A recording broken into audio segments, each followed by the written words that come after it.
अस्सलाम वालेकुम एवरीवन। आज का जो टॉपिक है हमारा वो नेट मीटरिंग के ऊपर ये जो नेफ्रा ने रूल्स निकाल रही है कि इंसेंटिव ख़त्म कर रही है, ख़त्म तो नहीं कर रही बल्कि कम कर रही है, 9 रुपये पे लेके आ रही है। तो इसी पे डिस्कशन करते हैं और जो लोगों के कंसर्न हैं थोड़ा सा वो घबराए में दो चीज़, कराची के कस्टमर तो एटलीस्ट दो चीज़ों से घबराए में। एक जो डिफेंस के कस्टमर्स हैं जिनको डर लग रहा है कि DHA वाले क्या कर रहे हैं उनके साथ और वो फाइन्स ना लगा दें हमारे ऊपर।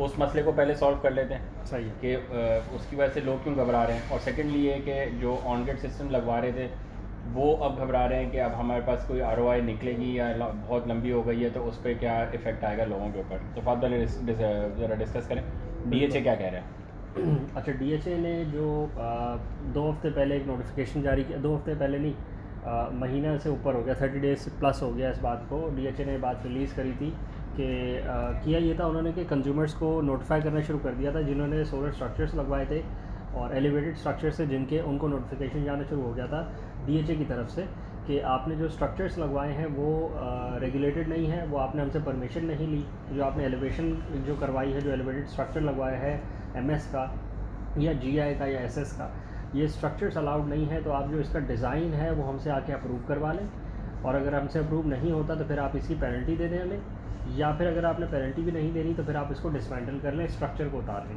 तो ये 3 प्रोसेसेस उन्होंने आउटलाइन करे थे जब उन्होंने नोटिस भेजना शुरू करे थे DHA के कंज्यूमर्स को।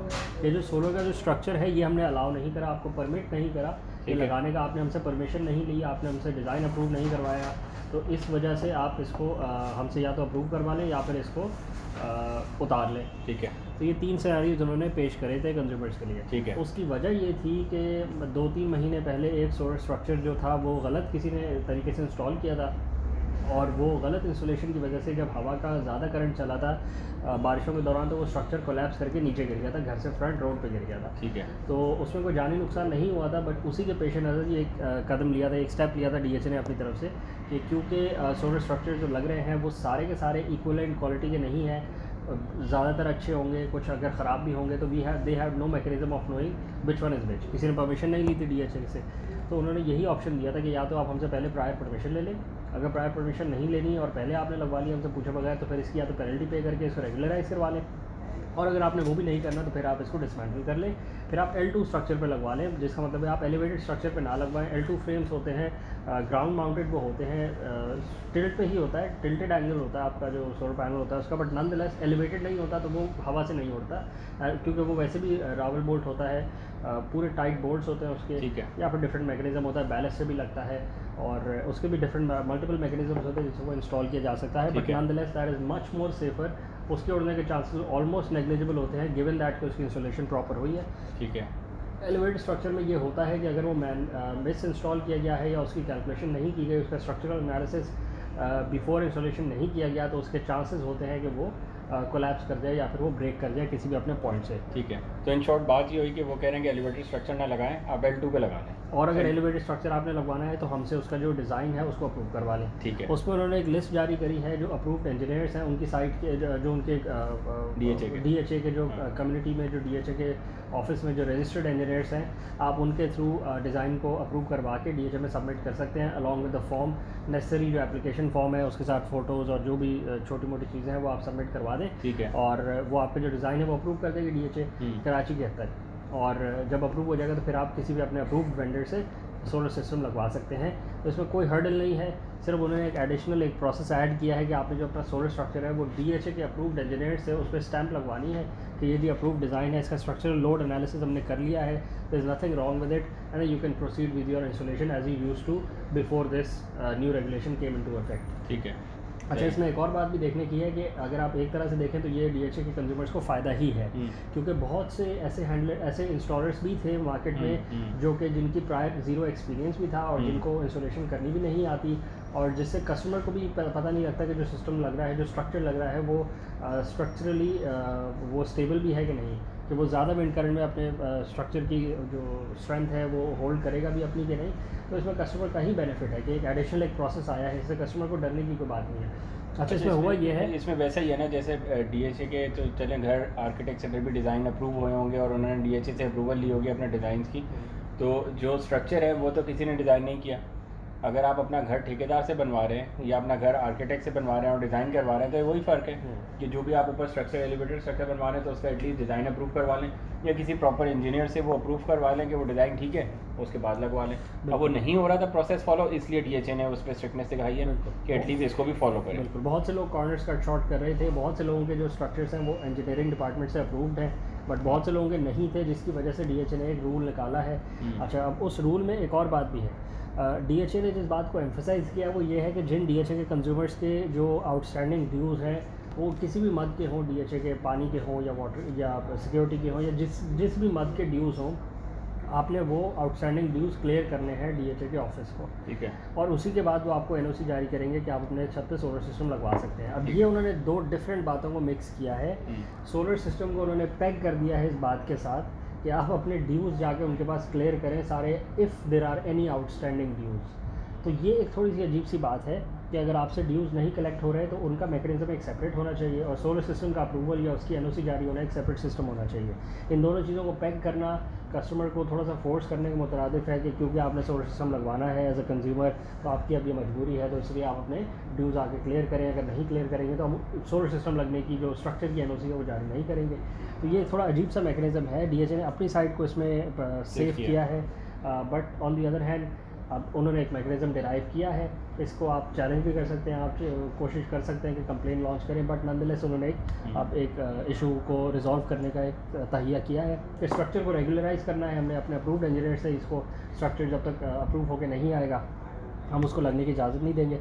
बाकी besides that solar system installation की वो कोई फ़ीस चार्ज नहीं कर रहे। एक ये रूमर भी सर्कुलेट कर रहा था कि DHA फ़ीस चार्ज कर रहा है कि अगर आपने सोलर सिस्टम लगवाना है तो DHA को इतनी फ़ीस जमा कराएं। ऐसा कुछ नहीं है। DHA ने इसके अगेंस्ट एक नोटिफिकेशन भी जारी किया है, और जो फॉर्म उन्होंने इशू करे उसमें भी कोई फ़ीस का मेंशन नहीं है, और जिन्होंने अप्लाई भी किया है उनको कोई फ़ीस भरनी नहीं पड़ी। फ़ीस अगर आपको कोई भरनी पड़ी है तो वो आपके घर के आउटस्टैंडिंग ड्यूज़ की मद में हो सकता है, बट सोलर सिस्टम की इंस्टॉलेशन या उसकी अप्रूवल के चक्कर में कोई फ़ीस नहीं ले रहा। तो इसमें कोई ऐसी परेशानी वाली बात नहीं है कि DHA के जो सोलर सिस्टम के जो प्रपोज्ड या फिर जो एक्सपेक्टेड कस्टमर्स थे वो थोड़ा सा हट गए हैं, वो थोड़ा सा डिले कर रहे हैं अभी सिस्टम्स की इंस्टॉलेशन को। उसकी मेजर वजह एक तो यही थी कि DHA ने नया रूल निकाला था कराची की हद तक, DHA कराची ने, कि अगर आपको सिस्टम लगवाना है तो आप हमसे अप्रूवल लें और डिज़ाइन अप्रूव होगा तो ही हम लेंगे। जिनको पेनल्टीज़ की इंटीमेशन आई है वो इसीलिए आई है कि उनको ऑप्शन दिया गया है कि अगर आप अपने एग्जिस्टिंग स्ट्रक्चर को अप्रूव नहीं करवाते हमारे थ्रू तो फिर हम आप उस पर पेनल्टी लगा के आपको रेगुलराइजेशन का एक ऑप्शन दे रहे हैं। तो वो पेनल्टी भी रेगुलराइजेशन की मद में है। सही। और अगर आपने वो भी पे नहीं करनी तो फिर आप अपने स्ट्रक्चर को डिसमेंटल करके L2 स्ट्रक्चर पे अपने सोलर पैनल्स को इंस्टॉल कर लें। In that scenario you have to pay nothing to DHA, क्योंकि वो L2 स्ट्रक्चर आप आज भी लगा सकते हैं without any prior approval from DHA। उसमें फ़ायदा ये है कि क्योंकि L2 स्ट्रक्चर पे आपको अप्रूवल नहीं लेनी, तो आप जिस दिन इंस्टॉल करते हैं स्ट्रक्चर, एक तो वो टाइम भी नहीं लेता। L2 स्ट्रक्चर के जो माउंट्स होते हैं, L2 जो माउंट्स होते हैं वो उसी दिन इंस्टॉल हो जाते हैं। वो टाइम कंज्यूमिंग नहीं होता, उसमें कॉस्ट सेविंग भी होती है। बट उसमें जो एक ड्रॉबैक हमेशा से रहा है L2 स्ट्रक्चर्स में कि उसमें बिटवीन द रोज़ पैनल्स के गैप रखना होता है, क्योंकि टिल्टेड एंगल होता है हर पैनल का, तो उसका थोड़ा सा शेडो होता है उसके बैक साइड पे टुवर्ड्स इट्स नॉर्थ। तो क्योंकि उसमें थोड़ा सा शेडो होता है इसलिए हर लाइन के बीच में स्पेस रखना पड़ता है, जिसकी वजह से जो जगह चाहिए होती है L2 स्ट्रक्चर के सिस्टम को वो थोड़ी सी ज़्यादा होती है as compare to an elevated structure. But nonetheless elevated structure के अपने बेनिफिट्स हैं, L2 स्ट्रक्चर के अपने बेनिफिट्स हैं कि L2 स्ट्रक्चर सस्ता पड़ता है, उसकी क्लीनिंग आसान होती है, वो इजीली एक्सेसिबल सोलर पैनल्स होते हैं। अच्छा, उसमें भी एक हाल है कि आप स्ट्रक्चर जो है वही आप अपना 3 फीट और 2 फीट पे बना लें, आप बिल्कुल लो अपनी बाउंड्री वॉल से नीचे कर लें। बिल्कुल आप L2 का जो स्ट्रक्चर है, सोलर का जो स्ट्रक्चर है वो आप L2 के डिज़ाइन पे बनवा लें, जिसका मतलब है आपके panels again back to back connected होंगे, बट आगे से जो आपकी हाइट होगी वो as low as possible 0 feet भी हो सकती है और 1 फीट और 2 फीट भी हो सकती है, depending on your parapet walls. और उसका एक ड्रॉबैक यही है कि बस वो वॉक करने के लिए आपकी जगह ख़त्म हो जाती है, आप यूटिलाइज नहीं कर सकते अपनी स्पेस को छत की। बकाया तो कोई इशू नहीं है। बिल्कुल सोलर भी सही काम करता है 100% efficiency as long as there are no shadows, आपका जो सोलर सिस्टम है वो उसी एफिशिएंसी पे काम करेगा जिस पे एलिवेटेड स्ट्रक्चर जो 10 फीट पे उठाएंगे वो काम करेगा। सही है। एडिशनल बेनिफिट इसमें ये मिल जाता है लो हाइट पे उठाने का, अगर कम हाइट पे रखेंगे सोलर स्ट्रक्चर को कि वो एक्सेसिबल होता है, उसकी क्लीनिंग उसकी मेंटेनेंस बहुत आसान हो जाती है। वरना एक वॉकवे बना के उस पर चढ़ के करना होता है, जिसमें जो भी क्लीनर होता है उसको थोड़ी सी डिफ़िकल्टी होती है कि एक्सेस नहीं होता, हर तरफ से वो एक्सेस नहीं कर सकता, सिर्फ वॉकवे से ही एक्सेस कर सकता है। क्योंकि अब ये स्ट्रक्चर ज़मीन से एक्सेसिबल होगा, तो आप चारों तरफ इसके घूम के बीच में कुछ पैनल्स की जगह भी छोड़कर नीचे से घुस के आप आराम से इसको तसल्ली से इसकी सफाई कर सकते हैं, which will be a better cleaning process as compare to hanging in the air और हवा में लटक के सफाई करने से। इस स्ट्रक्चर की अगर एग्जांपल भी देखनी हो तो हमारी 3 से 4 दिन पहले हमने एक वीडियो डाली थी, जो हमने इस लास्ट वीक जो हमने प्रोजेक्ट किया था, और उस पर हमने वही 4 फीट और 2 फीट पे ये स्ट्रक्चर बनाया था। बिल्कुल, और उससे आप लोगों को आइडिया हो जाएगा कि किस तरह का स्ट्रक्चर आप बना सकते वो हैं। वीडियो हम दिखा भी सकते हैं आपको अपने चैनल पे, क्योंकि उस स्ट्रक्चर में हमारी रिक्वायरमेंट थी कस्टमर की। ये 10 किलोवाट का ऑनरेड सिस्टम था, इस पर काको का made in Germany inverter 10 kilowatt का ऑनरेड इन्वर्टर मेड इन जर्मनी था, वो इंस्टॉल किया गया था। उससे फ़ायदा ये होता है, स्ट्रक्चर की हाइट कम करने से फ़ायदा ये होता है कि आपको जो है एक्सेसिबल होता है रूफ़। ये आप देख सकते हैं कि जो स्ट्रक्चर फ्रंट से है ये 4 फीट है, जो इसकी हाइट वाली जगह है ये 4 फीट की हाइट है। अगेन एक्सेसिबल है क्योंकि एक इंसान की normal height 5 feet 5.5 feet plus ही होती है, कुछ लोगों की हाइट 6 फीट होती है, तो again 4 feet is easily accessible. आप हाथ तो वी से आर टॉकिंग अबाउट 4 फीट के पिलर हैं और बिल्कुल। बाकी 1 फीट का ये एक्स्ट्रा आ जाता है, क्योंकि एक गटर है और गटर के ऊपर वो गटर है और उसके ऊपर पैनल रखे हैं।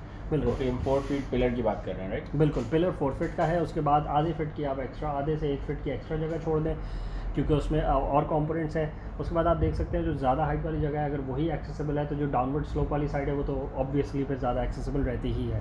आपको आगे जाके दिखा सकते हैं हम कि चारों तरफ से आप इस स्ट्रक्चर में ये फ़ायदा आपको रहता है कि आप चारों तरफ से इसको बआसानी साफ़ कर सकते हैं, और पैनल्स की जो मेंटेनेंस है वो बिल्कुल भी मुश्किल नहीं होती। पैनल्स को एक दफ़ा इंस्टॉल कर देना काम नहीं है, उसकी रूटीन में मेंटेनेंस करना एक बहुत इंपॉर्टेंट फैक्टर है। अगर आपके पैनल्स डर्टी रह जाएँ और फिर आप उनको क्लीन ना कर पाएँ तो आपकी जो प्रोडक्शन के जो लॉसेस होते हैं वो एक्यूमुलेट करते रहते हैं। आपका जो सोलर सिस्टम है उसने through out the day production करनी है और उसने ऑटोमेटिकली प्रोडक्शन करनी है। अगर उस पर डस्ट की एक्यूमुलेशन होगी तो वो प्रोडक्शन नहीं कर पाएगा as efficiently as it should. तो फिर इसका मतलब है कि जो आपकी नेट मीटरिंग या फिर जो आपके सेल्फ कंजम्पशन के जो यूनिट्स होंगे वो कम हो जाएंगे, जिसका मतलब है कि जो आपका के इलेक्ट्रिक या वापडा का जो बिल होगा वो ज़्यादा आएगा। तो आपको उस वक्त तो फील नहीं होगा, but in the long run after the month जब बिल आपका आएगा तो फिर आपको लगेगा कि मेरा बिल ज़्यादा आया है। उसकी वजह यही होगी कि आपके पैनल्स जो हैं वो साफ़ नहीं होंगे। One of the most basic reasons यही है। किसी भी सिस्टम में अगर कोई अंडर परफॉर्मेंस हो रही है तो नंबर वन थिंग जो मोस्ट करिंग होती है वो यही होती है कि पैनल्स की सफाई फ्रीक्वेंटली नहीं की गई। पैनल्स की सफाई आपने हर रोज़ नहीं करनी होती, आपको आप वंस अ वीक कर सकते हैं। ऐसे एरियाज में जहाँ ज़्यादा डस्ट है वहाँ वंस अ वीक की भी सफाई, once a week cleaning of panels is sufficient. जहाँ पे कम डस्ट है वहाँ पे 10 डेज़ में एक दफ़ा, महीने में 3 दफ़ा, जिसका मतलब है क्लीनिंग इज़ सफिशेंट। ऐसा नहीं है कि हर रोज़ चढ़ के गाड़ी की तरह इसको जैसे गाड़ी को वॉश करना होता है उसी तरह आप सोलर पैनल्स को साफ़ करना है। देखें अगर कर भी लेंगे तो उसका कोई नुकसान नहीं है, कोई नहीं है। पर उसका फ़ायदा यही है कि आप मैक्सिमम एफिशिएंसी पे पूरा महीना चल रहे होंगे। क्योंकि रोज़ के अगर 3 यूनिट भी हमारे कम बन जाएँ तो बहुत ज़्यादा यूनिट का फ़र्क आ जाता है पूरे महीने में। तो इट्स ऑलवेज बेनिफिशियल कि जितना मैक्सिमम आप कर सकते हैं। बिल्कुल। जो अगर आपके पास स्टाफ मौजूद है, वर्कमैन मौजूद है, स्टाफ मौजूद है जिसकी आप ड्यूटी लगा सकते हैं और उसको आप गाइड कर सकते हैं, और फिर चेकलिस्ट बनवा दें जिस पे आप नोट कर रहे हो, लॉग बुक हो जिस पे आप नोट करवा रहे हो, तो एक मैकेनिज़्म बनवा दें, स्टाफ की ड्यूटी लगा दें, फिर एवरीडे क्लीनिंग तो always is more beneficial as compare to once a week और वंस एवरी 10 डेज़। अच्छा, जहाँ तक दूसरी बात थी कि जो नेट मीटरिंग का टैरिफ रिवाइज़ किया है के इलेक्ट्रिक ने या के इलेक्ट्रिक ने नहीं, नेपरा ने जो सोच लिया अभी। बिल्कुल सोचा है, प्रपोज़ल अभी आई हुई है और प्रपोज़ल काफ़ी हद तक अप्रूवल की तरफ जा रही है। जो उन्होंने रिवाइज़ किया है कि जो नेट मीटरिंग का टैरिफ है उसमें जो एक्सेस यूनिट्स आप बेचते हैं अपनी कंजम्पशन से हट के, अच्छा ये जो उसका जो टैरिफ रिवाइज़ किया है overall across the board tariff को रिवाइज़ नहीं किया गया। ऐसा नहीं है कि जो आप से वो हर यूनिट ख़रीदते हैं उसका टैरिफ 9 रुपये पे आ जाएगा। जो भी नेपरा ने प्रपोज़ किया है इसको अगर हम डिटेल में एक्सप्लेन कर दें तो वो ये किया है कि फ़र्ज़ करें आप 700 यूनिट कंज्यूम करते हैं के इलेक्ट्रिक से लेकर और आप 1000 यूनिट के इलेक्ट्रिक को बेचते हैं थ्रू योर नेट मीटरिंग और सोलर सिस्टम। तो उसमें जो आपने 700 यूनिट उनसे कंज्यूम करे लेकर के इलेक्ट्रिक कह रही है क्योंकि आपने हमसे 700 यूनिट लिए तो हम 700 यूनिट आपसे भी ख़रीद लेते हैं उसी रेट पे जिस पे हमने आपको बेचे। ठीक। अच्छा, वो जो रेट है वो उन्होंने सेट किया हुआ है और जो ऑफ पीक का टैरिफ है, ऑफ पीक का यूनिट टैरिफ है, तो उस पे हम आपको भी बेचते हैं और उसी पे हम आपसे भी ख़रीद लेते हैं।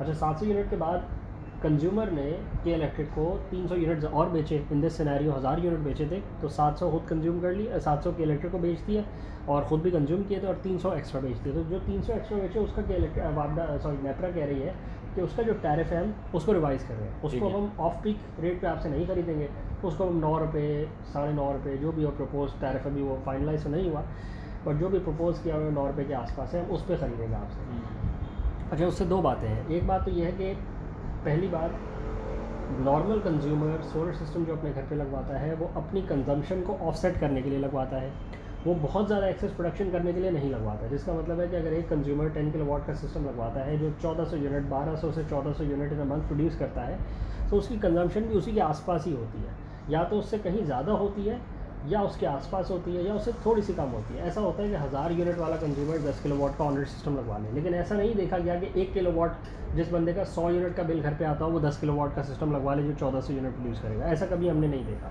क्योंकि ऐसा कंज्यूमर कभी भी सोलर सिस्टम की तरफ माइल नहीं होता। He does not have an interest. जिसका 200 यूनिट का बिल आता हो वो 1400 यूनिट का सिस्टम लगवा ले, जिसका 1000 यूनिट का सिस्टम बिल आता हो वो 10,000 यूनिट का सिस्टम लगवा ले, ऐसा नहीं होता। तो इन नॉर्मल केस सिनेरियोज जिस बंदे का 1000 यूनिट का बिल आता है और वो 1400 यूनिट का सिस्टम लगवा लेता है 10 किलोवाट का, तो उससे फ़ायदा उसको ये होता है कि क्योंकि उसने 1000 यूनिट कंज्यूम करे और 1400 यूनिट बेचे, तो उसके 1000 यूनिट का जो नेट मीटरिंग का बेनिफिट है वो उसको मैक्सिमम बेनिफिट ही मिलेगा कि इलेक्ट्रिक से, उस पर तो कोई फ़र्क नहीं पड़ रहा उसमें। जो उसने 400 यूनिट एक्स्ट्रा बेचे, अपनी कंजम्पशन से ज़्यादा बेचे, उसके टैरिफ पे उसे फ़र्क आ रहा है। तो in the majority of the cases जो उसको मेजर बेनिफिट मिला वो ज़्यादा ही मिला। जो थोड़ा बेनिफिट 400 यूनिट का उसे अब कम मिला, बजाय से कि ऑफ पीक 23 रुपये फर्स्ट करें लग रहा था, 9 रुपये लग रहा है आपको बेनिफिट, तो उसमें उसका फ़र्क आया, लाजमी बात है। बट वो फ़र्क भी इसीलिए आया क्योंकि उसमें जो चॉइस है वो उसकी नहीं है, वो वापडा की है। क्योंकि इस कंज्यूमर ने ये सोचा था कि मुझे वापडा के साथ या के इलेक्ट्रिक के साथ लिंक रहना है, मैंने उन्हें ही बिजली बेचनी है। तो जब आप उनको बिजली बेचेंगे तो जो टैरिफ डिसाइड करेंगे वो करेंगे, वो आप नहीं करेंगे। नॉर्मल सा मैकेनिज़्म है। आप स्मॉल सेलर हैं, वो बिग कंज्यूमर है इन दैट सिनेरियो, तो they are the ones who decide. और दूसरी बात यह है कि अभी आज के सिनेरियो में एक ही इलेक्ट्रिसिटी प्रोवाइडर है थ्रू आउट द कंट्री।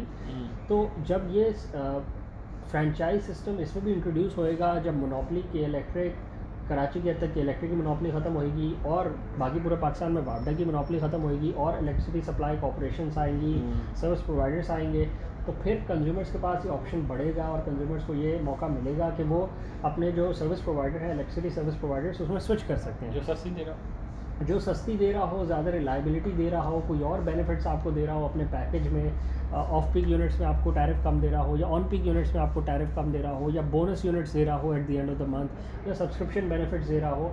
ये वैसे ही पूरा मैकेनिज्म है जैसे टेलीकम्युनिकेशन का सेक्टर है। इसको समझने की आसान तरीका ये है कि वारिद हो गया, जोंग हो गया, मोबलिंक हो गया, सर्विस प्रोवाइडर्स हैं जो कोई आपको अच्छी सर्विस देता है, आपके एरिया में उसके सिग्नल्स अच्छे होते हैं, कनेक्टिविटी रिसेप्शन अच्छी होती है, पैकेज अच्छा होता है, कॉस्ट कम होती है, you can always switch, you have the option to switch. बेशक अब हो सकता है कि सबकी सर्विस ही आज बेकार हो गई हो आज के मौके पे, उसकी भी वजह यह है कि रेगुलेटरी अथॉरिटी ने इन पर इम्पोज नहीं किया कि ये सर्विस को बेहतर बनाए, अपने चार्जेस को थोड़ा सा बढ़ा लें बट सर्विस को बेहतर बना लें। तो इसमें अगेन इशू रेगुलेटरी अथॉरिटी की ही लैकिंग का आएगा, इनकी सर्विस का, क्योंकि रेगुलेटरी अथॉरिटी ने ही इंश्योर करना है कि अच्छी सर्विस दे सकें। दूसरा ऑप्शन ये होता है कि आप और कंपटीशन मार्केट में बढ़ा दें, न्यू एंट्रेंट्स को ले आएँ। न्यू एंट्रेंट हमेशा मार्केट कैप्चर करने के लिए अपनी सर्विस को बेहतर बनाता है। नए से नए एंट्रेंट्स आते जाते हैं, कस्टमर्स को सर्विस बेहतर मिलती रहती है, इसमें कस्टमर का भी बेनिफिट होता है। और जो कंपनी बेकार सर्विस या सब स्टैंडर्ड सर्विस दे रही होती है वो ऑटोमेटिकली मार्केट से फ्लश आउट, फेज आउट हो जाती है, उसकी मार्केट में जगह नहीं बचती, एज लॉन्ग गिवन दैट कि मार्केट में नए एंट्रेंट्स को मौका दिया जाए कि वो भी आ सकें और कैप्चर कर सकें मार्केट को। मुझे बताएं, जब आप मलेशिया में थे तो वहाँ क्या रूल था? आपके पास थी ये अपॉर्चुनिटी कि आप अपने स्विच कर लें? नहीं, वहाँ भी जो इलेक्ट्रिसिटी सप्लाई कॉर्पोरेशन है मलेशिया में भी एक ही है, TNB तनागा नेशनल बरहाद, उनकी भी नेशनल कॉर्पोरेशन है, वही इलेक्ट्रिसिटी सप्लाई करती है। वहाँ पे उनकी इस डिमांड और सप्लाई की जो मैनेजमेंट है वो बहुत अच्छी है, वो भी करप्ट नहीं हुई, उसमें भी प्रॉब्लम्स नहीं आए, तो उनको भी ये इस तरफ वेंचर करने का मौका नहीं मिला, ना ही उनको भी ज़रूरत है। पाकिस्तान में क्योंकि एक बहुत क्रिटिकल सिचुएशन इस तरह आ चुकी है कि हमारी जो डिमांड है वो बहुत हाई है और जो हमारा प्रोडक्शन है उसमें और डिमांड में गैप बहुत ज़्यादा बढ़ चुका है।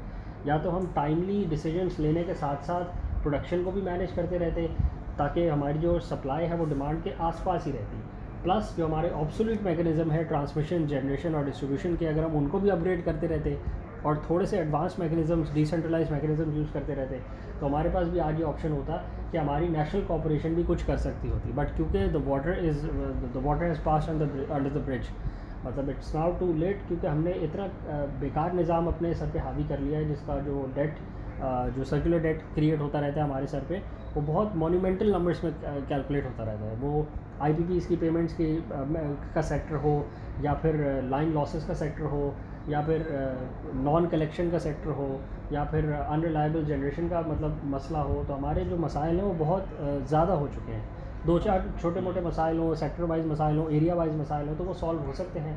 हमने इतने बड़े बड़े मसाइल अपने सर ले लिए हैं कि वो ऐसा लगता है कि हमने पिछले 20 साल में एनर्जी के सेक्टर में काम ही ना किया हो, वो लगता है ऐसे नहीं ही। है, जेन्युइनली भी हमने थोड़ा ही काम किया। काम भी नहीं किया। मैं आपको ऑस्ट्रेलिया में बताऊं कि जब भी आप कोई नया अपना घर चेंज करेंगे तो आपके पास 5 से 6 ऑप्शन हैं इलेक्ट्रिसिटी कंपनी से, एरिया वाइज डिस्ट्रीब्यूट हुए में। आप उनको फ़ोन करके बोलते हैं कि मैं इस एड्रेस से बात कर रहा हूँ और मुझे आप इलेक्ट्रिसिटी कितने की बेचेंगे, वो आपको एक ऑफ़र करेंगे।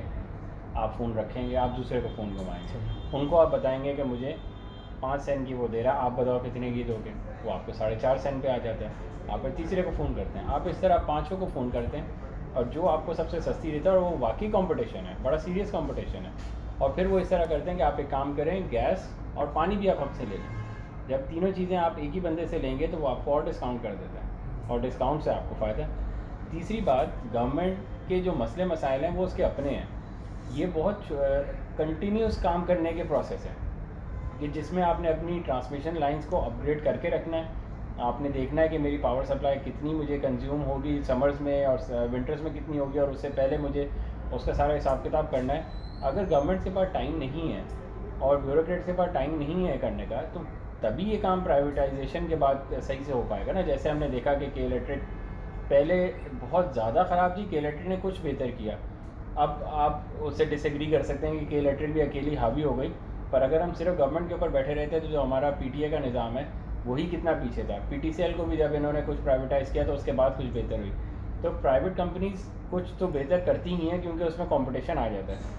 पीटीसीएल तो इतना आगे निकल गया कि उसने जो प्राइवेट कंपनीज थी वर्ल्डकॉल वगैरह उनको भी मात दे दी और उनको भी पीछे छोड़ दिया इंटरनेट में। तो प्राइवेट कंपनीज़ का हमेशा फ़ायदा तो होता ही है, और इस सेक्टर में भी होगा अगर हम उसको आने देंगे या कुछ करेंगे उस तरफ सोचेंगे तो। क्योंकि अगर सारे काम हम नहीं कर सकते तो हम अपने सर पे रख के क्यों बैठेंगे। इसमें भी 2-3 बातें और भी कर सकते हैं, ये कि प्राइवेटाइज भी कुछ ना कुछ सेक्टर को कर लें, और उसके बाद जो रेगुलेशन है वो अपने हाथ में रख लें, बजाय इसके कि ओवरऑल पूरी कंपनी को प्राइवेटाइज़ कर दें आप और उसके ऊपर कोई ओवरसाइट भी ना हो। तो फिर वो प्राइवेट कंपनी अपनी मर्ज़ी से जो मर्ज़ी करना चाहे कर ले, वो बेशक टेरानिकल बन जाए, वो बेशक बहुत ही लोगों को फ़ायदा देना शुरू कर दे अपने एंड से और अपने आप को डबोले। तो आपने क्योंकि एक बैलेंस स्ट्राइक करना है, तो आप कंपनी को प्राइवेटाइज़ करके ओवरसाइट रेगुलेटिंग बॉडी बनाकर। अब लेकिन इसमें अगेन नीयत का मैटर आ जाता है कि और इंटेंशंस का मैटर आ जाता है। अगर कोई चाहता हो तो कर ले, अगर कोई चाहता हो तो अपनी कॉपरेशन को ही पहले सीधा कर ले, उसी में जितनी बेहतरी ला सकते हैं ले आए।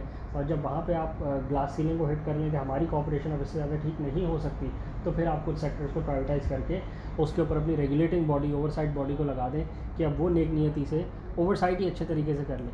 तो इसमें क्योंकि नीयतें थोड़ी सी ख़राब होती हैं, पूरी इंटेंशन नहीं होती कामों को सीधा करने की, तो ना अपनी कॉपरेशंस को ठीक किया जाता है और ना प्राइवेटाइज़ की हुई इदारों को ओवरसाइट अच्छे तरीके से किया जाता है। देखें, इलेक्ट्रिसिटी में भी एक पूरी एक चेन है।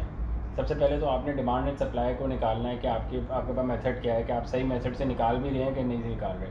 जो आप एंटिसिपेट कर रहे हैं कि 2023 की समर में मेरी इतनी डिमांड होगी, वो एग्जैक्ट भी है या वो एक हवाई कैलकुलेशन बगैर डेटा के हम कर रहे हैं। उसके बाद आपने प्लांट्स लगाने हैं, फिर उन प्लांट्स को चलाना है, उसके बाद ट्रांसमिशन लाइन है, फिर ट्रांसमिशन लाइन से लेके जाना है, उसके बाद आपने डिस्ट्रीब्यूशन करनी है, फिर रिकवरी करनी है। ऑस्ट्रेलिया में ये था कि आप गवर्नमेंट के हाथ में, मैन्युफैक्चरिंग पूरी गवर्नमेंट के हाथ में थी, गवर्नमेंट प्रोड्यूस करके दे रही थी। जो प्राइवेट कंपनी थी उनको उन्होंने बोला था डिस्ट्रीब्यूशन लाइन आप बिछा लें और आगे आप डिस्ट्रीब्यूट करें और रिकवरी भी आप करेंगे।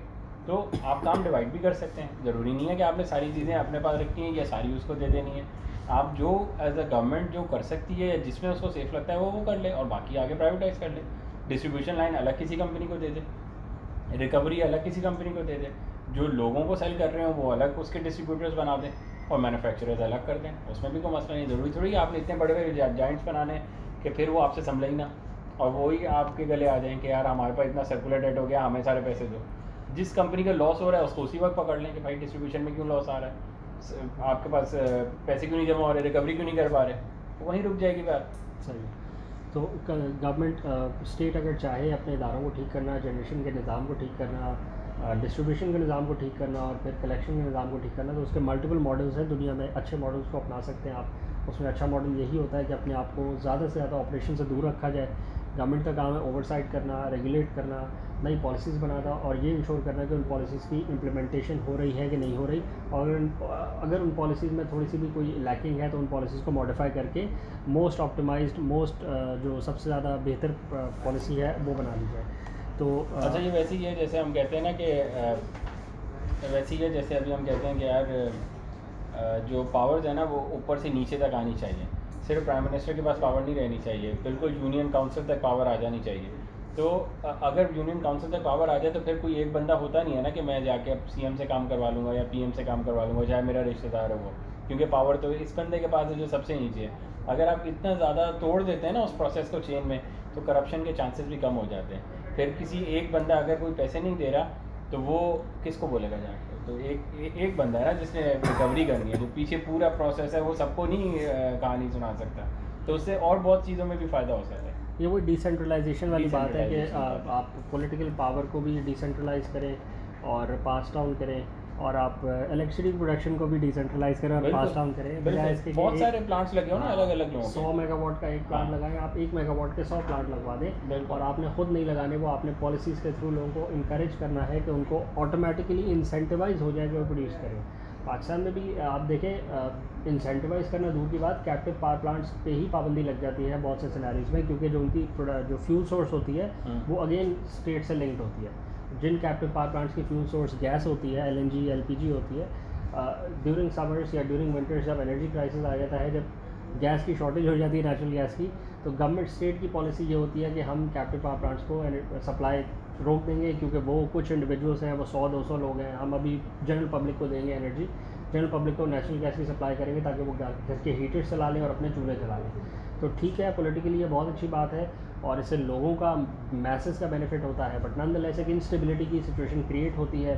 कैप्टिव पावर प्लांट्स को भी चाहिए कि वो अपना जो फ्यूल की सोर्स है वो शिफ्ट करें, वो बजाय से कि पुराने ज़माने की नेचुरल गैस पर बैठे हुए जनरेटर्स चलाते हैं अपने, वो भी रिन्यूएबल एनर्जी सोर्सेज की तरफ आएँ और ऐसी सोर्सेज की तरफ आएँ जो ऑटोमेटिकली चल लें, सोलर की तरफ आ जाएँ, हाइडल का मिक्स बीच में मिला लें, विंड का बीच में मिक्स मिला लें और बायोगैस का मिला लें, बजाय से कि वो भी बैठे उन्हीं नेचुरल रिसोर्सेज पे हॉग कर रहे हैं, उन्हीं को कंज्यूम कर रहे हैं, जिसकी पहले ही इम्पोर्टेशन की वजह से डिमांड बहुत ज़्यादा है, उस मैनेजेबल ही नहीं है कि इतने हाई क्वांटिटीज़ में इंपोर्ट किया जाए। तो प्राइवेट सेक्टर को भी अपने आप को चेंज करना पड़ेगा, गवर्नमेंट को तो लाजमी बात है हर सेक्टर में change for the betterment of the system is always beneficial, वो तो करना ही करना है, करना चाहिए भी। गवर्नमेंट के बारे में ज़्यादा बात करने का ये फ़ायदा नहीं होता, क्योंकि नेक नियति अगेन आ जाती है, अगर वो चेंज करना चाहे कोई तो ही चेंज कर सकता है, कोई बाहर से लाके एक्सटर्नल प्रेशर के थ्रू ज़्यादा चेंजिंग नहीं आती, और वो चेंजिंग अगर आती भी है तो वो शॉर्ट लिव्ड होती है, क्योंकि उसमें आपकी नियति नहीं होती, आपका दिल ही नहीं होता। तो ऑन योर कंज्यूमर एंड, अगर हम कंज्यूमर्स की तरफ आ जाएँ कि what can the consumer do to make his life better in terms of the energy crisis, तो उसके पास बहुत से ऑप्शंस हैं, आज भी मौजूद हैं। बहुत से लोग पिछले 5 साल से 6 साल से हम भी अपने एंड पे गाइड कर रहे हैं, बहुत से लोग अपने थ्रू भी अपनी लाइफस्टाइल में चेंजेस ला रहे हैं, बिल्कुल एनर्जी सोर्सेज की अपनी उसमें चेंजेस ला रहे हैं, अपनी जो एनर्जी डिपेंडेंस है ऑन द ग्रिड वो कम से कम करते जा रहे हैं।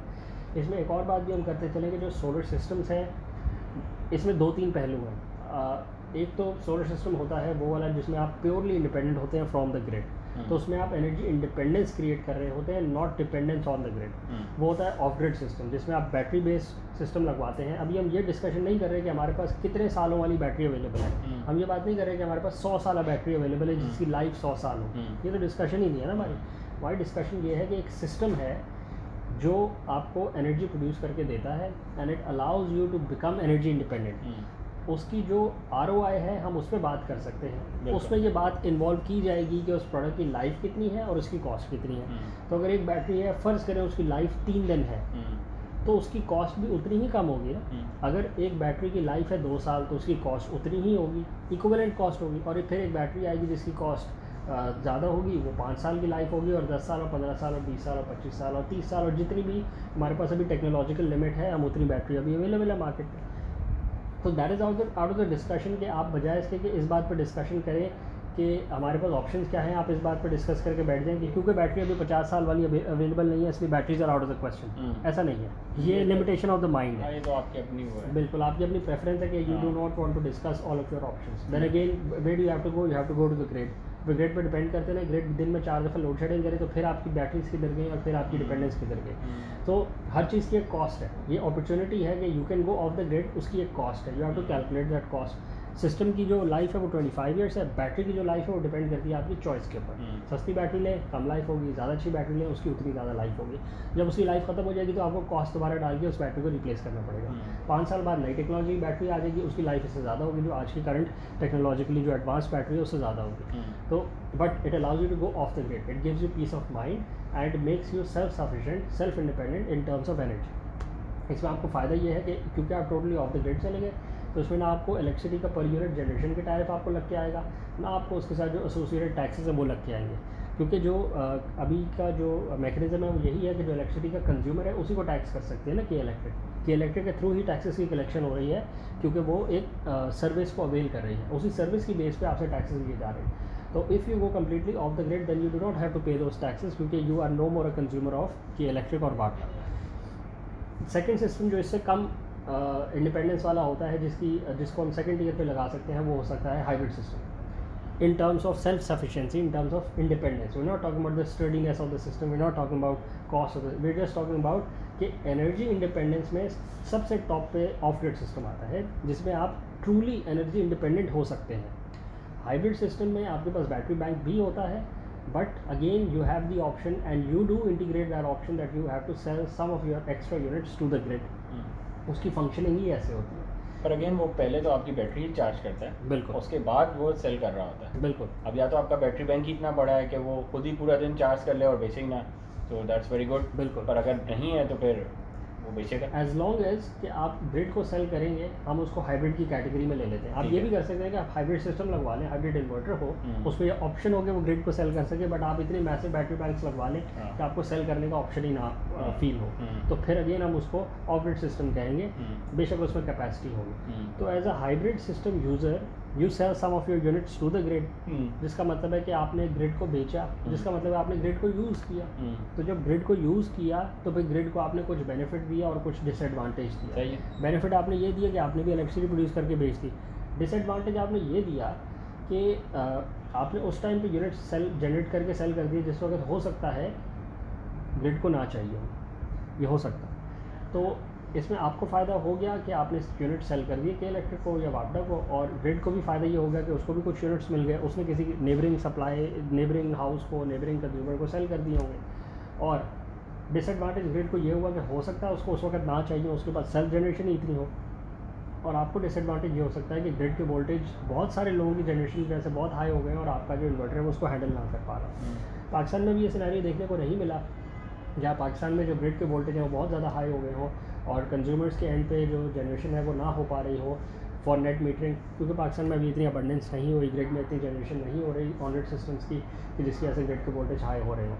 बाकी मुल्कों में हमने देखा है, पर्सनली एक्सपीरियंस भी किया है कि जहाँ पे ग्रिड के वोल्टेज इतने हाई हो जाते हैं, जब इतनी अबंडेंस हो जाती है सोलर सिस्टम जनरेटर्स की कि फिर ग्रिड को और की ज़रूरत नहीं होती, वो फिर फिजिकल लिमिटेशन आ जाती है कि ग्रिड के वोल्टेज इतने हाई हो जाते हैं कि फिर और सिस्टम्स प्रोड्यूस करके ग्रिड को सेल नहीं कर पाते, क्योंकि इन्वर्टर्स में एक अपर थ्रेशोल्ड है जिससे ज़्यादा आप वोल्टेज हाई नहीं कर सकते। तो खैर नॉनदलेस पाकिस्तान में भी ये सिनेरियो एप्लीकेबल नहीं है, इसको तब डिस्कस कर लेंगे जब पाकिस्तान में भी अप्लाई हो जाएगा। तो ये सेकंड के सिनेरियो हो गए जिसमें आपने फिर भी ग्रिड से थोड़ा आप डिपेंडेंट है, ग्रिड से कनेक्टेड है, आपने भी ग्रिड को सेल करना है, ग्रिड से ख़रीदना भी है in case of your low production hours. जब आपकी प्रोडक्शन कम हो जाए या आपका बैटरी बैंक की एनर्जी ख़त्म हो जाए तो आप ग्रिड से कनेक्टेड है, आप ग्रिड से पावर ले रहे हैं। एनर्जी डिपेंडेंस में जो सबसे ज़्यादा dependent on the grid solar system है वो है on grid system. Pure on grid system में आपके पास बैटरी बैंक नहीं मौजूद होता।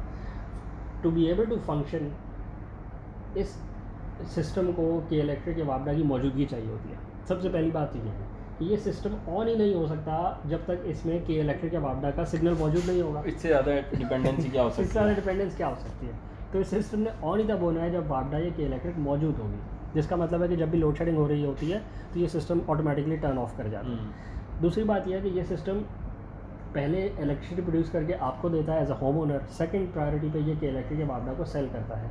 तो ये भी डिपेंडेंट ऑन द ग्रिड है कि पहली बात इसको ऑन होने में कि इलेक्ट्रिक या वापडा का सिग्नल चाहिए, सेकेंडली इसको फुल फंक्शनिंग अपनी फुल एफिशिएंसी पे काम करने के लिए कि इलेक्ट्रिक या वापडा को एज अ सिंक चाहिए जहाँ पे ये सेल कर सके यूनिट्स को, और फिर आप शाम में या रात में जब भी आपको यूनिट्स चाहिए हो तो आप इससे ऑफ पीक रेट्स पे से यूनिट ख़रीद सकें, जबकि at that time on peak rates आपको लगेंगे, बट क्योंकि आपने जो सेल किया था वो ऑफ पीक रेट्स पे सेल किया था, तो ये वैल्यू एडजस्टमेंट हो रही है, यूनिट एडजस्टमेंट नहीं हो रही। ये पाकिस्तान का रूल है, ये बाकी दुनिया में हर जगह पे डिफरेंट वेरिएबल रूल होता है। तो but nonetheless even in this scenario you are producing something valuable which the grid can take. अच्छा, अब एक बात ये भी देखने में आ रही है कि बहुत से लोग कह रहे हैं कि आपने ग्रिड को नुकसान दिया है ग्रिड को सेल करके।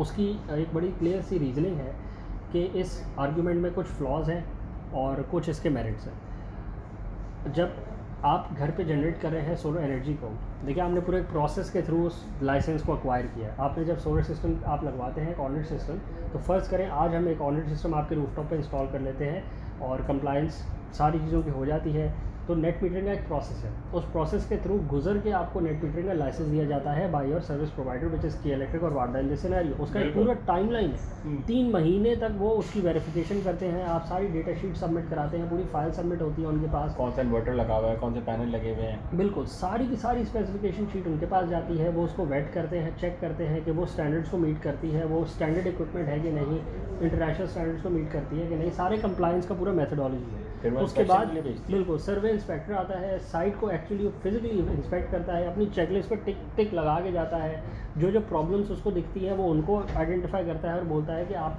अगर माइनर प्रॉब्लम्स हो तो वो कहता है कि आप इनको रेक्टिफाई करके फ़ोटो एविडेंस के साथ इसको अपलोड कर दें हमारे पोर्टल पे। अगर मेजर प्रॉब्लम्स हो तो फिर वो दोबारा रिविज़िट करता है कि ये मेजर प्रॉब्लम्स को आप रेक्टिफाई कर लें और फिर मैं दोबारा विजिट करूँगा और फिर दोबारा क्लियरेंस मिलेगी आपको इस सिस्टम की। उसके बाद फिर आपको जनरेशन का लाइसेंस मिलता है और आपका नेट मीटर लगता है, जिसका मतलब बाई डायरेक्शनल मीटर लगता है। तो एक पूरा प्रोसेस है। अब अगर इस पूरे प्रोसेस होने के बाद भी के इलेक्ट्रिक ये बात या वाडा इस बात का अंदाज़ा नहीं लगा सकती कि आपका सिस्टम कितने यूनिट प्रोड्यूस करेगा और फिर वो अपनी जनरेशन को उसके साथ मॉड्यूलेट ना कर सके, तो फिर इससे बड़ी नाअहली क्या हो सकती है। उनकी अपनी लैकिंग है ना, उनकी अपनी लैकिंग है कि इतने 3 महीने के स्ट्रिंजेंट प्रोसेस के बाद जब उनको पता लग गया कि एक सिस्टम एक बंदे के रूफटॉप पे लगा हुआ है, 10 किलोवाट का सिस्टम है, उसने हर रोज़ रफली इतने यूनिट बनाने हैं, महीने में उसने रफली इतने यूनिट बनाने हैं। इन दिनों पे हमें लग रहा है कि हमारे पास क्लाउडी डेज़ हैं, ये दिन हमें लग रहा है, मेट्रोलॉजिकल फोरकास्ट तो आपके पास मौजूद होती है ना, तो आप उसके बेस पे अपने अकॉर्डिंगली अपनी प्रोडक्शन को मैनेज कर सकते हैं। तो अगर आप फिर भी ना कर सकें, ये ऐसा तो नहीं है ना कि आपको बताए बगैर किसी ने जनरेशन कर लिया और आपकी ग्रिड को मैनिपुलेट कर लिया, ऐसा नहीं है। आपकी एक्टिव इन्वॉल्वमेंट के साथ उस बंदे को लाइसेंस दिया गया है और उसने जनरेशन में पार्टेक किया है। ऐसे हो गया एक IPP प्रोडक्शन कर रहा हो और आपको पता ही नहीं लगे वो IPP प्रोडक्शन कर रहा है कि नहीं करा, और आप उसको फाइन कर दें कि हमें नहीं पता लगा आपने प्रोड्यूस करा कि नहीं करा, हमें आपकी बिजली नहीं चाहिए, या आपकी बिजली प्रोडक्शन करने से हमें नुकसान हो गया। मतलब आप किस दुनिया में सो रहे हैं। लाइसेंस भी आपने इशू करा है और फिर गलती भी आप प्रोड्यूसर के ऊपर तंग करने वाली बात है, तंग करने वाली बात है। इसमें कोई मेरिट नहीं है, ये बेकार सी बात है। आपके पास स्मार्ट मीटर्स होने चाहिए, आपके पास स्मार्ट मॉनिटरिंग डिवाइसेस होनी चाहिए at the transformer level, then again at the consumer level. ये क्या बात है कि हमें पुराने ज़माने के मीटर हमें लगा के दिए हुए हैं और आज कंज्यूमर की कॉस्ट के ऊपर आप स्मार्ट मीटर लगा के देते हैं। ये बाई डायरेक्शनल मीटर, और वो भी स्मार्ट नहीं है। मैं आपको ऑस्ट्रेलिया में बता रहा था, ऑन अ फ़ोन कॉल मैं कंपनी स्विच कर सकता हूँ कि कौन से मैं कंपनी मुझे इलेक्ट्रिसिटी देगी। तो ये कौन से स्मार्ट मीटर हैं हमारे। बिल्कुल, हमारे जो स्मार्ट हम इसी को स्मार्ट कहते हैं जो सिर्फ आगे बाई डायरेक्शनल घूमता है, हमारे लिए यही स्मार्ट है। तो हमारे कंज्यूमर की कॉस्ट के ऊपर पुराने ज़माने के मीटर को रिप्लेस करके आज बाई डायरेक्शनल मीटर लगाया जा रहा है, जो कि again in full sense of smartness is not a smart meter, जिसमें आप कैरियर रिप्लेसमेंट और बाकी फैसिलिटीज़ नहीं अवेल कर सकते। तो अगर वाडा या के इलेक्ट्रिक इतनी लैकिंग है कि उसको at the house hold level नहीं पता कि क्या एक्चुअल कंजम्पशन हो रही है। आज भी आप देख सकते हैं कि बिल की रीडिंग लेने के लिए, मीटर की रीडिंग लेने के लिए फिजिकल बंदा आता है और आपके बिल की पिक्चर, मीटर की पिक्चर लेता है और बिल में वो फ़ोटो एविडेंस लगा हुआ होता है। ठीक है, फ़ोटो एविडेंस का फ़ायदा ये है कि मैनिपुलेशन नहीं हुई और आपको एक एडिशनल चेक मिल गया कि इसके थ्रू आपने चेक कर लिया, कोई उसको मना नहीं करा। लेकिन आपके सिस्टम में अगर इतनी कैपेसिटी नहीं है कि वो ऑटोमेटिकली पीछे फीड करता रहे कि मेरे पास डेटा क्या चल रहा है और रियल टाइम में पावर कंजम्पशन क्या आ रही है, आपका डेटा लिंक नहीं है, अगर स्मार्ट मॉनिटरिंग नहीं है आपके पास, so then you're in the third world, you're meaning that company is working in the third world situation of its own। ये खुद ही उसने एक बेकार सा निज़ाम अपने लिए क्रिएट किया है जिसमें वो कोई इंप्रूवमेंट नहीं कर पा रहा। तो ये तो उस कंपनी की लैकिंग है और फिर टेक्नोलॉजी को यूज़ नहीं कर रहा और फिर वो सारा ओनर्स डाल दे प्रोड्यूसर के ऊपर कि हमें नहीं पता आपने कितना प्रोड्यूस करा और आपके प्रोडक्शन की वजह से हमें लॉस हो गया, इसलिए हम आपका टैरिफ रिवाइज। कंज्यूमर के ऊपर क्या डाल रहा है? ब्लेम। अभी आपने एक और वर्ड यूज़ किया था, ओनस। मैं का खुन्नस आपके ठीक है, डाल दे कंज्यूमर। कंज्यूमर की गलती है कि उसने, कंज्यूमर की गलती ये है कि वो पाकिस्तान में पैदा हो गया और उसने के इलेक्ट्रिक से वास्ता डाल लिया अपना, ये कंज्यूमर की गलती है।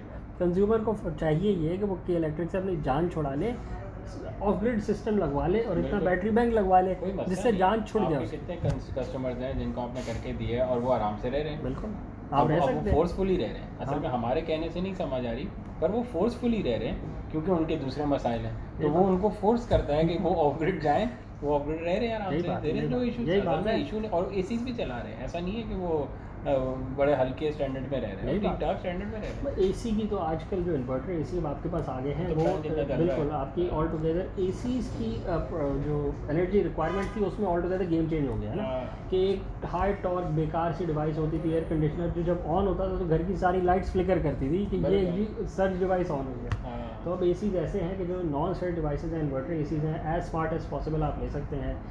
एनर्जी कंजम्पशन उनकी बिल्कुल इक्विवेलेंट टू 4 और 5 फैंस निकलाती है एक टन के एसी की। तो it's a very good device ना, और आपके पास ये ऑप्शन है कि आप सोर्सेज 24 आवर्स इंडिपेंडेंटली चला सकते हैं। और ऐसे कई घर हैं जो ऑलरेडी जा चुके हैं, उसमें मोस्टली वो हैं जो 2 वोल्ट के सेल आते थे छोटों के, उस पर चले गए हैं, कुछ इस पे चले गए हैं जो ट्यूबलाइट बैटरीज आ रही हैं, और कुछ ने लिथियम आयन के बैंक्स लगा लिए और बड़े आराम से वो 20 किलोवाट या 30 किलोवाट का लोड उनका आराम से निकल जाता है पूरी रात तक। 30 किलोवाट के वो लिथियम आयन उन्होंने लगा लिए। तो ये कोई ऐसी एक तो इतनी कॉस्टली नहीं है ये मेथड जो, और दूसरा इतना ऐसा नहीं है कि आपके पास कोई मेथड ही नहीं है कि आपके पास, आपको ये शुक्र करना चाहिए कि आपके पास एक ऑल्टरनेटिव है पहली बात तो, और इस मुल्क में दोनों चीज़ें अवेलेबल है कि सोलर भी अवेलेबल है और बैटरीज भी अवेलेबल है, और बड़ी काम की बैटरीज अवेलेबल है जिससे आप इस बेकार निज़ाम से देखें। आप तो काम कर रहे हैं, आप एक नई टेक्नोलॉजी लगाना चाह रहे हैं, आपके पास पैसे भी हैं, आप फिर जाके उसी के पास फंस जाएं जो ना काम करने को राज़ी है और ना टेक्नोलॉजी लगाने को चाहती है, और अपने निकम्मेपन की वजह से आपके ऊपर सारा मलबा डाल रहे हैं। तो इट्स अप टू यू। और फिर आप आगे फंस जाएं इस बात पे कि जी बैटरीज बेकार होती है, तो फिर वो आपकी तो वो बेकार है, वो तो आप अंदाज़ा नहीं लगा पा रहे ना। असल में आप सिर्फ इस बैटरी को पकड़ रहे हैं, अगर आप उसका निज़ाम समझ लें कि वो क्या कर रहा है तो आप वैसे ही सर पकड़ के बैठ जाएँ कि ये मैं क्या बैटरी बेकार, बैटरी तो बहुत अच्छी है उसके मुकाबले। अच्छा, कंज्यूमर के जहन में यही बात होती है कि जो बैटरीज है ना वो बहुत कॉस्टली पड़ जाएंगी हमें, और बैटरीज़ की जो लाइफ है वो हम उतनी अवेल नहीं कर पाएंगे। अगर इसको इस तरह आप देखें कि अगर आप एक टॉल ट्यूबुलर बैटरीज लेते हैं तो उसका जो 11 किलोवाट आवर का टोटल बैंक आता है वो आज के रेट्स में 2 लाख सवा 2 लाख के दरमियान आ जाता है। यूजेबल कैपेसिटी उसमें 60% की डेप्थ ऑफ डिस्चार्ज से अगर लें तो वो 6 से 7 किलोवाट आवर का यूजेबल कैपेसिटी बैंक होता है। वो अपनी जो कॉस्ट है वो 5 सालों में रिकवर नहीं करके देता, उससे अपनी लाइफ से आधे टाइम में रिकवर करके दे देता है, आधे से भी कम में कर देता है। एग्जैक्ट नंबर पे हम इसलिए बात नहीं करते क्योंकि वो डिपेंड करता है कि आप यूज़ कैसे करते हैं। अगर आप मिस यूज़ करेंगे, अब्यूज़ करेंगे बैटरी को, हाई हीट में चलाएंगे, high current discharge, high current charge पे आप लगाएंगे उसको, और उसकी मेंटेनेंस सही नहीं करेंगे तो उसकी लाइफ एज मिनिमल एज 3 महीने में भी आप बैटरी ख़राब करके वापस कर सकते हैं किसी भी मैन्युफैक्चरर को कि ये नहीं जी ख़राब हो गई है। आप गाड़ी को लेके जाएं और ओवर रैप करें और मिस ड्राइव करें और उसके सारे जॉइंट्स वगैरह तोड़ दें और एक्सीडेंट कर लें तो फिर again it's up to you, but if you use it wisely it is design to outlast a time कि जिसमें उसकी ROI 2 से 3 दफ़ा निकल आए। 2000 साइकिल तो कंपनी क्लेम करती है यार, और ये तो नॉर्मल है। जो लिथियम आयन है 5000 साइकिल क्लेम करती है कंपनी, तो और ये क्लेम हो गया कंपनी का। और जो मार्केट में जो लगी हुई है, जो यूज़र्स को हमने भी इंस्टॉल करके दी है, जो पर्सनल एक्सपीरियंस है वो इससे कहीं ज़्यादा का है। एग्जैक्ट नंबर डिपेंड अगेन करता है कंज्यूमर के यूजेज के ऊपर, वो कितना यूज़ करता है, कितना अबंडेंट सब बैंक लगाता है, ओवर साइज़ कितना करता है। जितनी ज़्यादा इन्वेस्टमेंट करता है बैटरी बैंक के ऊपर उतना कंज्यूमर को बेनिफिट होता है कि उसका बैटरी बैंक के इंडिविजुअल मॉड्यूल्स के ऊपर लोड नहीं आता, लोड डिवाइड हो जाता है। तो अगेन ये सिस्टम डिज़ाइन के ऊपर मैटर करता है, ये सिस्टम की यूजेज के ऊपर मैटर करता है, और कंज्यूमर के माइंडसेट के ऊपर मैटर करता है कि how much does he understand और how much technical expertise does he have, कि वो बात को एक्सेप्ट करते हैं कि नहीं करते। तो इसमें बड़ा क्लियर सा रूल है, टेक्नोलॉजी इज़ अवेलेबल और people have implemented the technology even in Pakistan, जो आपको एनर्जी डिपेंडेंस की तरफ लेके जा सकती है। इसमें अप्रोच आपकी ऑल टुगेदर वन शॉट भी हो सकती है, वन शॉट सॉल्यूशंस अवेलेबल है। आप आज लगवा लें, कल जब सिस्टम आपका इंस्टॉल हो जाएगा तो आप अपना के इलेक्ट्रिक का जो मीटर है उसके आगे जो मेन MCCB होती है, ब्रेकर होता है, आप उसको बंद कर दें तो आप एनर्जी इंडिपेंडेंस इख्तियार कर सकते हैं within a span of week. ठीक है। और अगर आप इसको gradually step by step approach करना चाहें तो आप वो भी कर सकते हैं कि आप छोटा सिस्टम लगवा के ग्रेजुअली इन्वेस्टमेंट को अवेलेबल करके आप सिस्टम के साइज़ को ऑगमेंट करवाते हैं। एक एग्जांपल मैं दे दूं, जो हमने एक फार्मेसी पे लगाया है उसकी टाइमिंग है सुबह 8 बजे से शाम को रात को 12 बजे तक। और सुबह 8 बजे वो अपना ब्रेकर बंद कर देते हैं बिल्कुल के इलेक्ट्रिक का, और ऑल द वे वो सोलर पे चले जाते हैं, बिल्कुल और शाम को 5 बजे तक वो सोलर पे होते हैं, डायरेक्टली सोलर Without पे, batteries. विदाउट बैटरीज, और के इलेक्ट्रिक बंद करके। ये भी नहीं कि के इलेक्ट्रिक मर्ज कर रहा होगा, और उसके बाद शाम को 5 बजे से रात को 12 बजे तक वो बैटरीज पे होते हैं। बिल्कुल ठीक है, तो तो- टोटली वो ऑफ ग्रिड है, उनको कोई ज़रूरत नहीं है किसी भी के इलेक्ट्रिक की। वो चाहें तो बेशक अपना मीटर कटवा दें, there is no point, but आप रख भी सकते हैं आप रख भी सकते क्योंकि हैं। कमर्शियल एंटिटी है, उसको ये हमेशा ये ऑप्शन, ये बेनिफिट रहता है कि सेकेंडरी सोर्स मौजूद रहे, तो वो रख भी सकते हैं। अगर देखें 2-3 हज़ार पे बिल आ रहा है और आप बोल रहे हैं कि बिल्कुल ही मेरे 30 यूनिट 40 यूनिट चल रहे हैं, 2-3 हज़ार बिल देना भी पड़ रहा है, तो फिर तो कोई कॉस्ट नहीं है ना। प्रॉब्लम तो वहाँ है हमें कि जब वो दूसरे पैसे ना दें और वो हमारे ऊपर डाल दें, हमारे पर टैक्स लगाते रहें, फजूल के जीएसटी, फर्दर जीएसटी, ये 8-10 जीएसटी लगा दें और हमें बिल पूरा कर दें, तो प्रॉब्लम वहाँ है। अच्छा, अगेन जो लोग कह रहे हैं कि बैटरीज एफिशिएंट नहीं है, अगर उनको पता चले कि जो उनके पास बिजली आ रही है उसमें 70% सिर्फ पहुँच पाती है और 30% का लॉस है, तो 30% जो आपका बिल आया है असल में, तो वो तो बिल ही नहीं है, वो तो सिर्फ लॉसेज आप पे डाले हुए हैं। तो फिर बैटरी तो फिर भी 60% तक प्रॉफिटेबल होती है, बैटरी की लाइफ आराम से निकल आती और है। वो ये तो आपके अपने ऊपर है। बिल्कुल आपके अपने ऊपर है। अगर आप लोकलाइज कॉस्ट ऑफ एनर्जी को निकालेंगे सोलर सिस्टम की with battery bank as compare to the national electricity supply corporation जो आपको ग्रिड इलेक्ट्रिसिटी देती है, तो वो 10 टाइम्स का फ़र्क निकलाता है over a span of 25 years. 10 times का फ़र्क निकलाता है, जिसका मतलब अगर वो 25 रुपये की पड़ती है ग्रिड की इलेक्ट्रिसिटी 25 साल के दौरानिए में, तो ये 2.5 रुपये की आपको पड़ती है इंक्लूसिव ऑफ बैटरी, जबकि वो 25 की कोई गारंटी भी नहीं कर सकता, उसकी तो क्योंकि कॉस्ट वो ऊपर तो ऊपर जा जा रही है, और ये तो एक दफ़ा लग गया तो इसने तो आपको देनी है। उतरे स्पैन के लिए देनी है। हाँ। इसमें बैटरी की रिप्लेसमेंट कॉस्ट भी शामिल है। आप इसमें लिथियम आयन डाल रहे हैं तो आपके पास फिर भी 10 ईयर्स की तो फिक्स हो गई ना उसके cost। बाद आप दोबारा हम हाँ। इस कैलकुलेशन में हम आपको 2.5 दफ़ा रिप्लेसमेंट की कॉस्ट शामिल करके बता रहे हैं कि आपको हाँ। इतनी कॉस्ट रफली बेयर करनी पड़ेगी।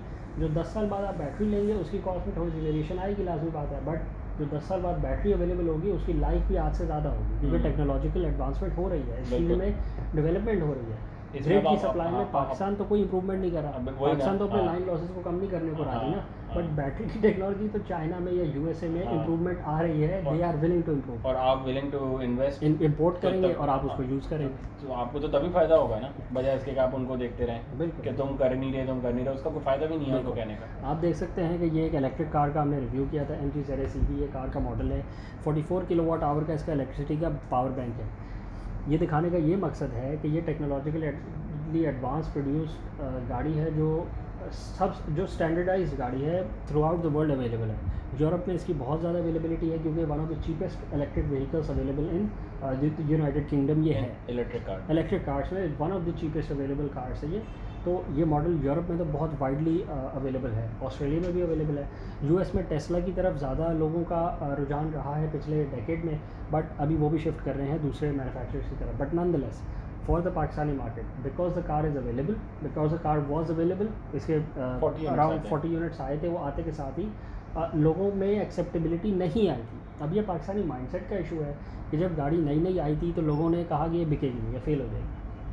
अच्छा, लोगों को एक शौक़ है ये बात करने का, कि अपने एक्सपर्टीज़ दिखाने का कि ये प्रोडक्ट फेल हो जाएगी और ये वाली चलेगी, without doing any prior market research and without doing any dynamics. हुआ ये कि जब ये आई थी तब प्राइसेस फ्यूल की इतनी स्काई रॉकेट नहीं करी थी, और ना ही इलेक्ट्रिसिटी की प्राइसेस इतनी स्काई रॉकेट करी थी, और गाड़ी ऑन द स्पॉट खड़ी थी, गाड़ी ऑन द स्पॉट अवेलेबल थी, आपको एक दिन के अंदर डिलीवरी मिल रही थी। ऑन दी अदर हैंड इसके अगेंस्ट में जो MG ZS MG HS थी, उसकी डिलीवरी आपको पता है उस पर क्या साल के बाद, बिल्कुल उस पर क्या वेट टाइम आया, उस पर क्या ऑन मनी का एक वो आया कि आपको इतने मिलियंस एक्स्ट्रा दे के गाड़ी अवेलेबल हो रही थी। तो खैर इस मॉडल पे ये बात नहीं है, एप्लीकेबल ही नहीं हुई, क्योंकि nobody was willing to buy the car when it was available. हुआ ये कि जब ये मॉडल 40-50 जितने भी यूनिट्स आए थे वो सारे जब क्लियर हो गए, उसके कुछ टाइम बाद एनर्जी क्राइसिस प्रॉपरली हिट किया पाकिस्तान पे भी, बिल्कुल, और फिर जो फ्यूल की प्राइसेस पाकिस्तान ने भी बेयर करी एक्स्ट्रा और कंज्यूमर ने भी बेयर करी, और उसके बाद जो उसका कैस्केडिंग इफेक्ट आया इलेक्ट्रिसिटी प्राइसेस के ऊपर, कि जब इलेक्ट्रिसिटी प्राइस में फ्यूल प्राइस एडजस्टमेंट का एक मैकेनिज्म भी लगाना पड़ा, और उसके बाद पर यूनिट की प्राइस भी बढ़ानी पड़ी फ्यूल प्राइस की वजह से और फ्यूल की इंपोर्टेशन कॉस्ट की वजह से, और फिर रशिया यूक्रेन के कॉन्फ्लिक्ट की वजह से एनर्जी प्राइसेस में एक मैसिव जंप आया। उसके बाद पता लगा लोगों को कि ये गाड़ी ले लेनी चाहिए थी, क्योंकि ये एक ब्रांड न्यू अफोर्डेबल ब्रैकेट में गाड़ी अवेलेबल थी। दिस इज नॉट बिल्कुल this is not the only car which was available as an electric car in Pakistan, but जब ये अवेलेबल थी उस वक्त इसके इक्विवेलेंट प्राइस में और कोई इलेक्ट्रिक कार अवेलेबल नहीं थी। एक ऑडी की इलेक्ट्रिक कार अवेलेबल थी जो कि कमर्शियली और जो कि थ्रू डीलर नेटवर्क अवेलेबल थी, बट उसकी प्राइस ब्रैकेट इससे 3 से 4 गुना ज़्यादा थी उस वक्त भी। तो comparatively this was an affordable car. अब हुआ ये कि वो 40 पीस निकल गए, उसके बाद एक आई आरिया, स्मॉल, बिल्कुल स्मॉल सेगमेंट की गाड़ी आई, वो भी लोगों ने आते ही कहा ये भी फेल हो जाएगी। वो भी 25 पीस आए, 25-30 जितने भी वो पीस आए वो भी आते ही निकल गए, जिनको समझ आ गई उनको क्लिक किया, उन्होंने ले ली। अच्छा, वो अब उसके उस टाइम पे आई जब पेट्रोल बढ़ रहा था उस वक्त उसके फिर बीच भी में। थोड़ा सा लोगों को हाँ। क्लिक कर दिया, तो वो जल्दी निकल गई। ये बेचारी आराम से बिकी है, 40, हाँ। 45, 50 पीसेस ये सारे थे, हाँ, और ये उसको बेचारे टाइम लगा। बिके ही नहीं उनसे। जब बिके उसके बाद इसकी प्राइस ऐसे स्काई रॉकेट करी क्योंकि डिमांड बढ़ गई। ट्रेड नहीं हो रही, प्राइस जो भी हो, बट डिमांड बढ़ गई क्योंकि इलेक्ट्रिक गाड़ी अब आपकी रिक्वायरमेंट है। आप इस बात को एक्सेप्ट करें या ना करें, why do you want to waste your energy on fuel, जब आपके पास एक ऑल्टरनेटिव है जिसको आप अगर के इलेक्ट्रिक से भी चार्ज करें तो ये मार्जिनल उससे कहीं सस्ती पड़ती है बजाय से कि आप पेट्रोल पे रन करें। तो देखो, आप इसको फ्यूल पे रन इसकी करें। प्राइस की बात ना भी करें ना, कि इसकी प्राइस जो है उसमें 3 से 4 मिलियन का फ़र्क आ गया इस टाइम पे, अगर सिर्फ इसकी रनिंग कॉस्ट में ही आ जाए तो ये 1600 रुपये के इलेक्ट्रिक से अगर हम चार्ज करें तो 1600 रुपये में फुल चार्ज हो जाती है और 300 किलोमीटर चलती है। ऑन दी अदर एंड अगर आप पेट्रोल को 300 किलोमीटर चलाएं तो कम से कम 5000 का आपका पेट्रोल लगेगा।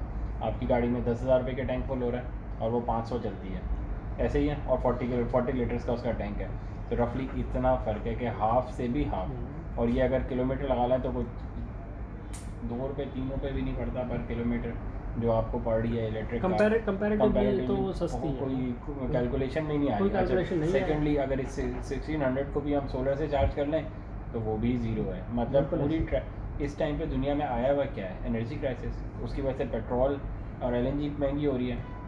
तो जिसने ये डिसीजन ले लिया उसने अपना पूरी ट्रैवल कॉस्ट ही ख़त्म कर ली और साथ में अपनी इलेक्ट्रिसिटी की कॉस्ट ही ख़त्म कर ली। तो ऐसे बंदे पे तो क्राइसिस आया ही नहीं, जो उसने पहले से एंटिसिपेट करके और सारी चीज़ें अपनी सेट कर ली थी, तो उसके लिए ना इलेक्ट्रिसिटी महंगी हुई और ना उसकी ट्रैवल कॉस्ट बढ़ी। तो वो सेल्फ जनरेशन की तरफ आ गया। उससे देखिए कॉस्ट ऐसे रिसेशन तो वो निकाल गया ना। सबके कॉस्ट तो सबके लिए बढ़ी कि इलेक्ट्रिक ने कॉस्ट बढ़ा दी। अब you have to come up with a solution कि आप उसको अवॉइड करें। अब आपके पास 2-3 मैकेनिज्म्स है, आप सेल्फ जनरेशन की तरफ चले जाएं, या तो आप अपने ऊपर क्लैम्प डाउन कर दें और घर की सारी लाइट्स, फैंस और एयर कंडीशनर्स ऑफ कर दें, विच इज़ नॉट पॉसिबल। काम भी तो करना है ना, जिंदा भी रहना है, तो कुछ ना कुछ कंजम्पशन तो रहेगी। तो अब बेटर मैकेनिज्म है कि आप अपनी जनरेशन कर लें, बाय यूजिंग सोलर सिस्टम्स आप अपनी सेल्फ इंडिपेंडेंट जनरेशन करें और कि इलेक्ट्रिक या बाटले से कट ऑफ हो जाए। सेकेंडली मोबिलिटी की भी एक कॉस्ट है। मोबिलिटी की कॉस्ट में एक आती है एक इनिशियल इन्वेस्टमेंट आती है। इनिशियल कॉस्ट होती है मोबिलिटी के आइटम को परचेज़ करने की। आप गाड़ी ख़रीदते हैं, उस गाड़ी की एक कॉस्ट होती है, फिक्स कॉस्ट होती है। उसके बाद उसको एक रनिंग कॉस्ट आती है कि उसमें फ्यूल डाला जाता है और उसकी मेंटेनेंस कराई जाती है। फिक्स कॉस्ट आज के हिसाब से अगर आप एक टोयोटा करोला का लेटेस्ट मॉडल लेते हैं, उसकी कॉस्ट और इस MG ZS EV की जब ये लॉन्च प्राइस इसकी जो कॉस्ट थी वो बराबर थी।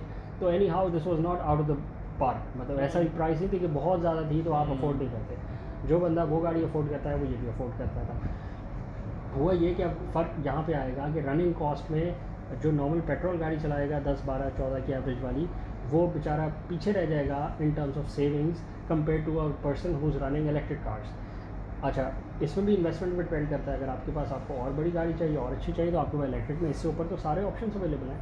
आपके पास ऑडी ई-ट्रॉन्स अवेलेबल है, मर्सिडीज़ अवेलेबल है, ऑडीज़ अवेलेबल है, आपके पास बहुत सारी BMs अवेलेबल हैं। और ये तो हो गए जर्मन मैन्युफैक्चरर्स, आपके पास जापानीज़ मैन्युफैक्चरर्स में भी बहुत सारी plug in hybrids, plug in electric cars available हैं। तो आपके पास बहुत सारे ऑप्शंस हैं। Just depends on how smart you are, how much you are willing to invest. Initial investment तो देखें सबको ही बेयर करनी पड़ती है, वो बैरियर तो हमेशा रहता ही है कि to be able to use something technologically advanced आपको इन्वेस्टमेंट तो करनी ही पड़ेगी। ये बात नहीं हो रही कि to be able to use a technologically advance thing it has become cheaper, ऐसा तो कभी भी नहीं हुआ ना। अगर आपको technologically advance mobile phone use करना है जिसकी प्रोडक्टिविटी ज़्यादा होगी, जिससे आप ज़्यादा बेनिफिट्स ले सकते हैं, तो again you have to spend a certain amount which is higher than a less technologically advance mobile phone. Same goes for electric cars, same goes for solar systems. अगर आपको सेल्फ जनरेशन करनी है तो आपको सोलर सिस्टम पे invest करना पड़ेगा, उस इन्वेस्टमेंट की एक कॉस्ट है। Now you have to come up with the finances and with the resources जिससे आप उस अपॉर्चुनिटी को अवेल कर सकें। उस अपॉर्चुनिटी को अवेल करने का आपको in the long run benefit ये मिलेगा कि you will be generating your own electricity.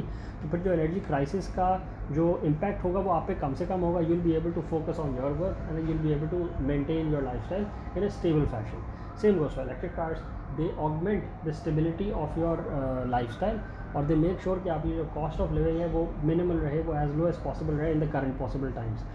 अब आप देखेंगे in the long run efficiencies of electric cars will also go up.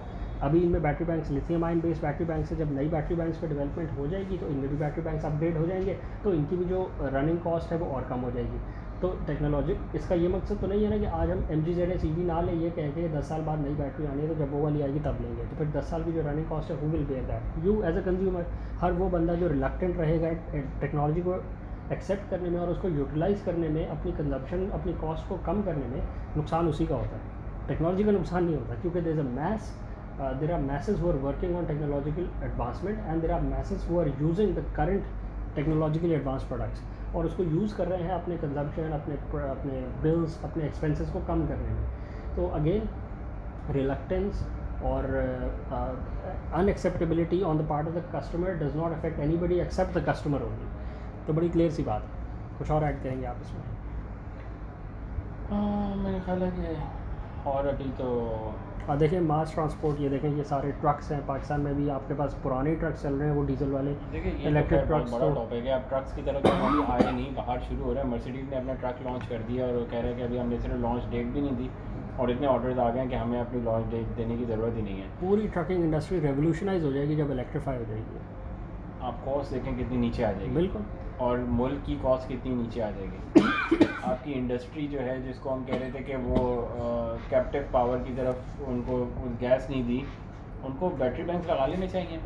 कोई अवेलेबिलिटी तो मार्केट में है, बट रिलक्टेंस है। 10 मेगा रिलक्टेंस है न्यू टेक्नोलॉजी की तरफ। अच्छा ये भी आपने देखा है कि ये नेचर होता है, पूरी कौम की नेचर होती है कि वो टेक्नोलॉजी को अडॉप्ट करते हैं कि नहीं। मलेशिया में आप देख रहे थे कि पाकिस्तान से बेहतर थे, पर Australia was way ahead then even US. वो लोग टेक्नोलॉजी को फ़ौरन वो पकड़ते हैं कि नई टेक्नोलॉजी दे दो, और बेशक जो भी एज हो उनकी, इवन ही इज़ अबव 50-60, वो टेक्नोलॉजी को फ़ौरन अडॉप्ट करते हैं। उससे फ़ायदा ये होता है कि मुल्क को फ़ायदा हो जाता है। कोई भी नई चीज़ आई है वो फ़ौरन फ़ोनों पे हो रही है, आपको ना आपने कार्ड चाहिए ना आपने कैश रखा हुआ है, फ़ोन टैप करते हुए जा रहे हैं, पेमेंट हो रही है, आपके टोल प्लाजा ही नहीं है कहीं पे, आपके ऑटोमेटिक रोबोट्स जो हैं सफाई कर रहे हैं। नॉर्मल घरों में जो 50-60 प्लस हैं, आप बोलते हैं इनके ज़माने में तो मोबाइल ही नहीं थे, पर वो भी सारी चीज़ें यूज़ कर रहे हैं क्योंकि एक्सेप्टेबिलिटी है। हम लोग खुद चीज़ों को रोकते हैं कि नहीं इसके पता नहीं क्या मसले हैं, ये तो है ही बेकार चीज़, इसके और 100 चीज़ें निकाल ये हम उनके बारे में बात कर रहे हैं जिनके पास रेडीली इन्वेस्टमेंट अवेलेबल है। बिल्कुल, हम इन्वेस्टमेंट बैरियर को इसमें इन्वॉल्व नहीं कर रहे हैं। हम ये नहीं कह रहे कि आपके पास गरीब मुल्क है तो गरीब की हम बात नहीं कर रहे, हम उसकी बात कर रहे हैं who is able to afford but they are still not switching to more economical, more environmental friendly means. आप क्यों पेट्रोल कंबशन इंजन रन करना चाहते हैं जब आपके पास इलेक्ट्रिक ऑल्टरनेटिव्स मौजूद हैं? You can become environmentally friendly, plus you can cut down on your expenses, and then that will help you and the economy in the long run. चाहे जितने भी पैसे हो आपके पास, इसकी तो बात नहीं होगी ना। एंट्री बैरियर कि मुझे फ़र्क नहीं पड़ता, this is not the sentence ना कि मुझे फ़र्क नहीं पड़ता, चाहे मैं जितना भी पेट्रोल बना लूँ, I don't care. This is not the point. हाँ, ये माइंडसेट रॉन्ग है। अगर आप बचा सकते हैं तो आप सेव कर लें, क्योंकि सिर्फ आप अपनी नहीं बचा रहे, आप कौम की भी बचा रहे हैं। आप अपना पेट्रोल तो कहीं से नहीं ला रहे ना, गवर्नमेंट को डॉलर उधार पे लेके आपको पेट्रोल मंगा के देना पड़ रहा है। भाई आप अपनी सेल्फ जनरेशन करें सोलर सिस्टम के थ्रू, सही है। आपको ज़रूरत हो 10 किलोवाट के सोलर सिस्टम की, आप लगवा लें 50 किलोवाट का system, good enough, do what ever you want. आप बर्डन डायरेक्ट रिसोर्सेज पे तो नहीं डाल रहे ना। ठीक है, आपने अपनी इन्वेस्टमेंट को एक पैक किया है 40 किलोवाट्स एक्स्ट्रा सिस्टम के ऊपर, that was your choice, you can always do that. आप अपनी उससे इलेक्ट्रिक कार को चार्ज करें और रोड पे खड़ा रखें, उसमें रात को उसी में आप बैठे रहें और एयर कंडीशनिंग ऑन करें और उसकी इलेक्ट्रिसिटी को कंज्यूम करें। Again you are not being a burden on the natural resources, क्योंकि आपने सेल्फ जनरेशन का एक मैकेनिज्म रन किया है जिसके थ्रू आप सेल्फ कंजम्पशन कर रहे हैं, आप किसी पे बर्डन नहीं बन रहे। तो again that is the mindset to have. We're not pinpointing on anybody, but we're just talking about the mindset कि जो होना चाहिए. As long as you're not burdening the entire nation by your own lifestyle, it's up to you what you want to do. यही चीज़ freedom. हाँ, यही चीज़ business owners को भी सोचनी पड़ेगी कि कोई भी नए बिजनेस कर रहा है उसकी फिजिबिलिटी में अब ये डाल लेंगे, उसकी इलेक्ट्रिसिटी कॉस्ट हमने खुद बेयर करनी है। बिल्कुल। और उस पूरी फैक्ट्री को इस तरह डिज़ाइन करें कि वो सेल्फ रिलायंट हो, सेल्फ सस्टेनेबल हो, हमें नेशनल ग्रिड पे नहीं डिपेंडेंस करनी, और रिन्यूएबल एनर्जी रिसोर्सेज पे डिपेंड करें, वो वायबल हो सकती है। और आप ये देखें कि आपकी जो बिजनेस जो बंद हो रहे हैं आज, वो भी सिर्फ इसी वजह से बिल्कुल इसी वजह से कि वो प्राइमरी और कोई रीज़न ही नहीं है। शट डाउन बिजनेस की प्राइमरी रीज़न जो अब पिछले 6 महीने में देखने में आ रही है, 6 महीने से पहले एक और रीज़न थी कि जो रॉ मटेरियल्स की कॉस्ट थी वो एस्केलेट करी थी, बट वो अब क्योंकि सबने प्राइसेस आगे नॉर्मलाइज करवा ली थी तो वो कवर हो गई थी। बट जो पिछले 6 महीने की primary reason of business shut down close है वो यही। सेकेंडरी रीजंस भी हैं, मिसमैनेजमेंट भी है और एक नॉन फेवरेबल वो तो एटीट्यूड उनके भी अपने है, है ना। एक्सपोर्ट्स रिडक्शन हाँ। है, रशिया का जो क्राइसिस है यूक्रेन के साथ, वो सेपरेट रीजंस भी हैं, बट प्राइमरी रीज़न यही देखने में आ रही है कि जो ओवरहेड ड्यू टू इलेक्ट्रिसिटी है वो बहुत हाई हो गया है। तो अगर एक बिजनेस ओनर का ओवरहेड ड्यू टू इलेक्ट्रिसिटी इतना हाई हो जाए कि उसके प्रॉफिट्स बिल्कुल श्रिंक कर जाएँ और इतने प्रॉफिट्स रह जाएंगे उसके लिए फीजिबल ना हो इतनी मैनेजमेंट और इतनी इन्वेस्टमेंट एक ऐसे बिजनेस में फंसाना कि जो बहुत श्रिंक्ड उसको मार्जिन दे, तो then the business owner prefers to shut down that business and invest elsewhere. क्योंकि ऐसा नहीं है कि इन्वेस्टमेंट अपॉर्चुनिटीज़ ही ख़त्म हो गई हो, देर आर अदर अपॉर्चुनिटीज़। फिर वो ऐसी अपॉर्चुनिटीज़ हैं जहाँ पे एनर्जी की रिक्वायरमेंट नहीं होगी, क्योंकि ये business owner was not able to come up with the solution कि वो अपनी एनर्जी रिक्वायरमेंट को शिफ्ट कर लेता from the grid to self sustenance. ये अगेन इस बिज़नेस ओनर की ही एक रिलक्टेंस थी, क्योंकि एनर्जी जो इंडिपेंडेंस है वो तो अवेलेबल है, पाकिस्तान में भी 5-6 साल से अवेलेबल है। तो it was the lacking of this owner. अब वो किसी भी और बिजनेस में अगर जाके इसी मॉडल को रेप्लिकेट करेगा तो again he will be a loser in that scenario. तो बेहतर ये होगा या तो वो अब अपने आप को टेक्नोलॉजिकली एडवांस कर ले, अपडेट कर ले, या if he does not have the resources to manage that thing now, then it's better for him to move to a different industry altogether. Again, at the end of the day, the mindset needs to be changed कि technologically advance चीज़ों को अपने benefit के लिए आपको implement करना पड़ेगा। बिल्कुल। ऐसा नहीं है कि आप आज भी लकड़ियाँ जला के अपनी एनर्जी प्रोड्यूस कर लें, लगा लें, फिर स्टीम इंजन लगा लें और स्टीम की प्रोडक्शन से आप टर्बाइंस रन कर लें, बट वाई क्यों नहीं करते? इन्वायरमेंटली अनफ्रेंडली है, हैसल है, पुरानी ऑब्सोलीट टेक्नोलॉजी है, उसके डिसएडवांटेजेस सबने देख लिए हैं। एक मूविंग पार्ट्स का एक टेंशन है, उसकी एक मेंटेनेंस इन्वॉल्व होती है, और बाकी सारी दुनिया नई टेक्नोलॉजी की तरफ जा रही है, उसमें ज़्यादा प्रोडक्ट्स अवेलेबल हैं हमारे पास, उसमें हमारे पास ज़्यादा रोबस्टनेस आती है, ज़्यादा ऑप्शंस अवेलेबल होते हैं, स्मार्ट डिवाइसेस होती हैं, आप उसको मैनिपुलेट कर सकते हैं, उसकी मॉनिटरिंग कर सकते हैं, बजाय से कि पुरानी टेक्नोलॉजी को आप लगाते रहें, उसकी मॉनिटरिंग मुश्किल होती है, किसी वजह से एडवांसमेंट होती है ना। Technologically advance product is more easier to use, and it is more efficient, and it requires a lesser number of resources to produce the same output. उसकी efficiency higher होती है। तो ये सारी चीज़ों की जब इन्वॉल्वमेंट होती है तब हम उस प्रोडक्ट को कहते हैं टेक्नोलॉजिकली एडवांस प्रोडक्ट है। तो why would you not go for a technological advance product जिसमें सारी चीज़ें इनकॉर्पोरेटेड होंगी? आप ये देखें कि जो सबसे ज़्यादा एक्सपोर्ट हमारी टेक्सटाइल की है ना, टेक्सटाइल ओनर्स जो हैं वो कितना इजीली इस चीज़ को इतना इजी लेते हैं इस चीज़ को कि लाइट के जनरेटर ऑन कर, मसला ही नहीं है, उसमें डालो डीजल डालो, जितना जितना डालता है डाल दो, 100 लीटर डालो। सिटी है मेरा 100 लीटर का 100 kVA का जनरेटर चल रहा है। ये छोटे टेक्सटाइल मिल की मैं बात कर रहा हूँ, किसी बड़े की बात नहीं कर रहा। छोटे से लेके बड़े तक का माइंडसेट वही है, बस मशीनें चला दो किसी तरह। कि इलेक्ट्रिक आती है उससे ले लो, नहीं तो चलाओ 100 किलोवाट का जनरेटर, मसला ही नहीं है। मेरे पास और कोई हल नहीं है। प्लेटें तो बहुत महंगी है, ये क्या बातें कर रहे हैं आप, ये तो बात मुझे समझ ही नहीं आती। जबकि आप देखें, अगर आप हम जो रॉ मटेरियल की बात कर रहे थे, रॉ मटेरियल अगर महंगा होता है तो वो चाइना से आ रहा था। चाइना से अगर मैं लूँगा या बांग्लादेश लेगा, दोनों को महंगा मिला ना, वो चीज़ तो इक्वेट हो गई। अनलेस कि आप कस्टम ड्यूटी बहुत ज़्यादा लगा दें, वो तो गवर्नमेंट पे मसला है। यूक्रेन की जो जंग हुई उसका इम्पैक्ट तो बांग्लादेश और मेरे दोनों पे पड़ा ना। अब जो इम्पैक्ट मेरा है वो डायरेक्ट एनर्जी का है कि मेरी एनर्जी महंगी हो गई, क्योंकि मेरी गवर्नमेंट रशिया से नहीं ले सकती सस्ता, मेरी गवर्नमेंट ने काम नहीं किया, डिस्ट्रीब्यूशन का मसला है, लॉसेस का, और बांग्लादेश की गवर्नमेंट ने काम किया। इस चीज़ को तो हम इजीली हैंडल कर सकते हैं ना अपनी जनरेशन करने के साथ। अगेन माइंडसेट का इशू है, माइंडसेट नहीं चेंज करेंगे तो ना हम, ये कहना आसान है कि इस मुल्क में इंडस्ट्री बंद करते हैं, किसी और मुल्क चले जाते हैं। आप जिस तरह काम कर रहे हैं ना यहाँ पे, आप जिस भी मुल्क चले जाएंगे आपका रिज़ल्ट यही निकलना है, रिज़ल्ट में फ़र्क नहीं आ सकता। और वही अगर आप माइंडसेट अपना चेंज कर लें तो इसी मुल्क में ऐसी इंडस्ट्री लगी हुई है जिसका आपको भी पता है, और वो अच्छा खासा टेक्सटाइल में एक्सपोर्ट कर रही है, उनको कोई फ़र्क नहीं आ रहा, उनसे काम नहीं संभल रहा, और रोज़ फैक्ट्री बढ़ा रही है, और विदिन 3 ईयर्स वो कहाँ से कहाँ पहुँची। हर इंडस्ट्री में ही ऐसे, हर इंडस्ट्री में ऐसे। आप देखें आज जो मार्केट में बिल्कुल स्टॉप गैप आया हुआ है, गाड़ियों की सेल्स में बिल्कुल डिक्लाइन आया हुआ है, इकोनॉमिक रिसेशन टाइप की फीलिंग आ रही है, वो इसीलिए आ रही है क्योंकि जो प्रोडक्ट, एक तो ये है कि कंज्यूमर्स का जो हैंड है वो टाइट हो गया है, कंज्यूमर्स के जो बजट्स हैं वो भी श्रिंक कर गए हैं। But on the other hand कोई ऐसी प्रोडक्ट भी अवेलेबल नहीं है मार्केट में जिसमें लोग एक्स्ट्रा अपनी सेविंग से ला के इन्वेस्ट करें तो उनको कोई बेनिफिट भी मिले। ठीक है, अगर आज फिर जाके आपको गाड़ी पेट्रोल की ही ख़रीदनी है और पेट्रोल की प्राइस 250 रुपये पे पहुँची हुई है, तो या 250 रुपये पे पहुँची हुई है, तो आपको कोई एडिशनल बेनिफिट नहीं है उस गाड़ी में इन्वेस्ट करने का। ऑन दी अदर हैंड अगर कोई लोकली मैन्युफैक्चर्ड इलेक्ट्रिक व्हीकल आज मार्केट में अवेलेबल हो तो some number of the population will be willing to invest in that ना, तो फिर वो सेक्टर भी चल पड़ेगा ना आपका। बट आपने बनानी है, हमने एज अ नेशन बनानी है पेट्रोल की गाड़ियाँ, जो आज से 25 साल पहले बाकी दुनिया भी बनाती थी।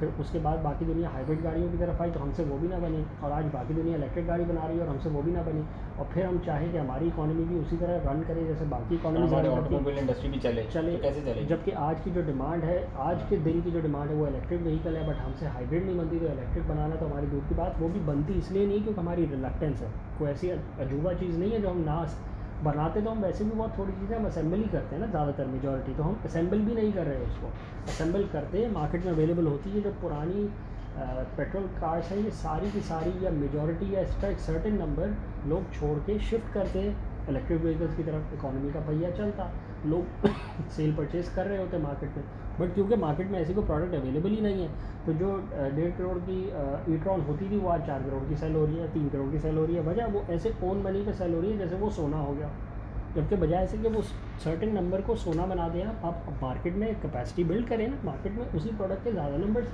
अवेलेबल करें ताकि ज़्यादा लोग उससे बेनिफिट उठा सकें, बट ना ही कमर्शियली अवेलेबल गाड़ियाँ हैं, ना ही लोकली प्रोड्यूस गाड़ियाँ हैं, ना हमारी कोई पॉलिसी है, ना हमारा कोई माइंडसेट है कि हम चेंज फॉर द बेटरमेंट हम कोई ला रहे हों, हम ऐसी चीज़ें प्रोड्यूस कर रहे हों जिसको हम सिर्फ खुद भी कंज्यूम कर सकें और जो पॉसिबिलिटी हो उसकी एक्सपोर्ट होने की। ऐसी प्रोडक्ट जो खुद भी कंज्यूम ना हो सकी उसको एक्सपोर्ट क्या करना है? टोयोटास की जो आज की लाइनअप है, होंडास की जो आज की पाकिस्तान की लाइनअप है, सुजुकी की जो आज की लाइनअप है, किया की लाइनअप है, हायुंडई की लाइनअप है, जो आज की करंट लाइनअप है, nobody wants that lineup in the current state in the entire world. आप उसको एक्सपोर्ट नहीं कर सकते to Europe, to Turkey, to your neighbouring countries. Export तो वो चीज़ होती है ना जो हम बनाएं, जो बनाएं, तो हम तो नहीं बनाते हम तो ना, वैसे हम तो मैंने भाई पार्ट्स मंगाते हैं वहाँ से और यहाँ उसको टाइट करते हैं और फिर वो पार्ट्स चाइना से हैं, यहाँ हमने टाइट करा और यूरोप बेचना चाह रहे हैं, हम तो यूरोप बेवकूफ़ तो नहीं है, वो वहाँ से नहीं बेच सकता, वो तो सीधा बेच सकता है, वो यहाँ से क्यों घुमा के ला रहे हैं? उसमें अनकम्पेटिटिवनेस भी आ जाती है बिल्कुल। ना कि उन्होंने भी एक्सपोर्ट किया, उस पर फ्रेट आई, उस पर हाँ। किसी ने प्रॉफिट रखा, हमारा यहाँ पे टैक्स लगा। कस्टम्स लगा, फिर यहाँ पे असेंबली की कॉस्ट आई, फिर एक्सपोर्ट हुआ, फ्रेट लगा, फिर कहीं का कस्टम्स लगा, किसी का और गाड़ी profit भी आया। पुरानी है। और फिर ये सब चीज़ें तब होती हैं, मैनेजेबल होती हैं, you can bear all of this, the consumer is willing to पे फॉर ऑल दिस, वो कोई ऐसा टेस्ला हो ना, अनलेस कोई अलग सी चीज़ हो, ऐसी प्रोडक्ट हो which is outclass, which is कहीं और है ही टेक्नोलॉजिकली नहीं। The extremely newest product available in the market. तो ऐसा तो कुछ भी नहीं है हमारे से, ऐसा कुछ है ही नहीं। ऐसा तो कुछ देखें इंडस्ट्री को भी यही कहा था ना कि यहाँ पे मैक्सिमम प्रोडक्शन यहाँ पे करें, नहीं करी, ये कौन सी मुश्किल बात थी? अभी मिफ्ता इस्माइल साहब का परसों का इंटरव्यू था कि मिन्नतें कर करके पीछे पड़े हैं ऑटोमोबाइल इंडस्ट्री के, कुछ एक्सपोर्ट कर लो, तो क्या चीज़ एक्सपोर्ट करने लगे हैं हम? गाड़ियों के मैट्स, मतलब कारपेट्स, वो भी ठीक टेक्सटाइल से है, रिलेटेड। तो वो हाँ, तो वहीं से पकड़ा उनको, बोला कारपेट काट फाट दो, तो मैं ये एक्सपोर्ट किया हमने 30 साल से, इन लोगों को गवर्नमेंट इंसेंटिव दे रही है, वो लेते हैं। इस इंडस्ट्री को गवर्नमेंट इंसेंटिव दे रही है और 30 सालों में इंडस्ट्री ये करके दी है। तो ये देखें, ये मुल्क का Approach ही और गलत उसका है ना। फ़ायदा नहीं है, ये हमारे अपने बड़े मसले हैं। हमारा माइंडसेट इतना पुराना है, हमारा एक माइंडसेट गवर्नमेंट हमें पैसे देगी तो हम बड़ी इंडस्ट्री लगाएंगे। कोविड में क्या हुआ, 1% पे जो लोन अप्रूव हुए, गरीबों को तो नहीं हुए। सारा मसला तो गरीब पे आ गया ना, जब सारी इंडस्ट्री बंद कर दी थी और लॉकडाउन लग गए थे, तो खाने का मसला तो गरीब को हुआ था, जो दिहाड़ीदार था। इंडस्ट्रियलिस्ट को थोड़ी हुआ था, उसके पैसे थोड़ी खत्म। लोन अप्रूव हुआ इंडस्ट्रियलिस्ट का, ठीक है, कि वो और हॉस्पिटल लगा ले, वो और इंडस्ट्री लगा ले, उससे क्या फ़ायदा हुआ? उन्होंने 1% पे गवर्नमेंट ने 15% पे लोन बैंक से लेके 1% पे इंडस्ट्रियलिस्ट को दे दिया और 14% गवर्नमेंट हमारी जेबों से भर रही है वहाँ पे। अच्छा देखें, ये जो माइंडसेट है ना, ये जो आर्गुमेंट है कि इंडस्ट्रियलिस्ट या प्रिविलेज्ड को फ़ायदा हो गया थ्रू एनी पॉलिसी, तो जनरली जो पॉलिसीज़ बनाई जाती हैं इन दीज सिनेरियोज, वो प्रिविलेज्ड ही उसको अवेल कर पाते हैं, क्योंकि जो रिसोर्सेज होती हैं वो उन्हीं के पास होती हैं। अच्छा, इसमें करना ये होता है कि ये जो पॉलिसीज़ होती हैं जिसके थ्रू कोई भी बड़ा स्टेक होल्डर उसको यूटिलाइज़ करे, इंश्योर ये करवाना होता है कि वो जब यूटिलाइज़ होए, वो जब रिसोर्सेज लगें किसी प्रोजेक्ट में, तो उसका ट्रिकल डाउन इफेक्ट आए और उसके थ्रू लोअर मैसेज को फ़ायदा हो। तो ये आपकी बात बहुत ये अच्छी है, ऐसे ही होना चाहिए। पर ऐसे इंश्योरिटी जब पाकिस्तानी गवर्नमेंट ने इन ऑटोमोबाइल इंडस्ट्रीज के साथ किया कि लोकल मैन्युफैक्चरिंग करोगे, तो वो नहीं इम्प्लीमेंट करा सकी पिछले 30 सालों में। यही तो लैकिंग है।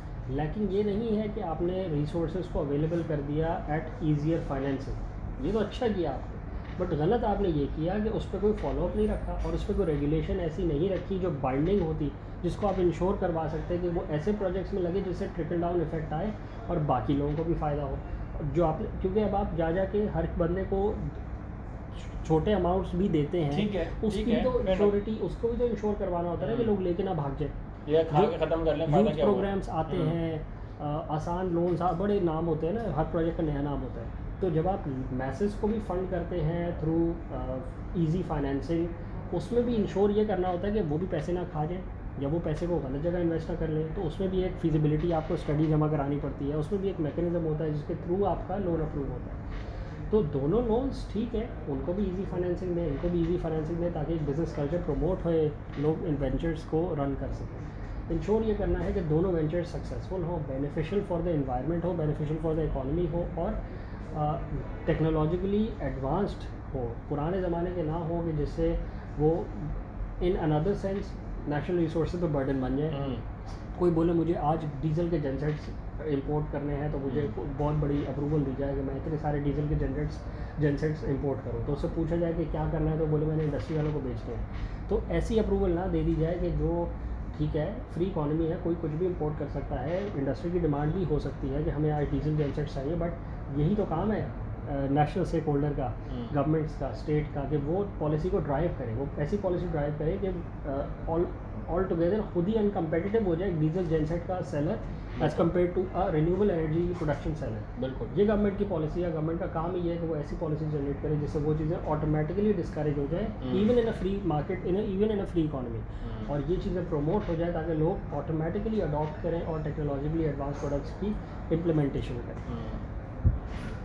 ठीक है। इसको रैपअप किया जाए आज यहाँ को, कुछ और ऐड करेंगे आप इसमें? मेरे ख्याल है आज के लिए काफ़ी है।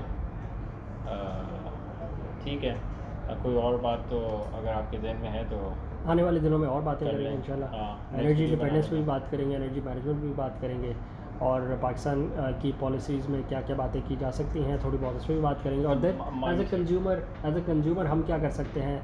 पाकिस्तान के लेवल पे तो हम बात कर सकते हैं, but we are not policy makers, we can not drive policy, we can only hint at what can be done. हम कंज्यूमर लेवल पे ज़्यादा अच्छी बात कर सकते हैं, और क्योंकि कंज्यूमर के साथ इंटरेक्शन हमारे ज़्यादा है, और कंज्यूमर अपनी डेस्टिनी अपने हाथ में खुद रखता है। आप और मैं जो अच्छी चीज़ करते हैं अपने लिए, उसका रिज़ल्ट हमें ज़्यादा जल्दी मिल जाता है, और जो मैस लेवल पे, नेशनल लेवल पे काम करने हैं, वो तो एज ए नेशन करने ही करने हैं।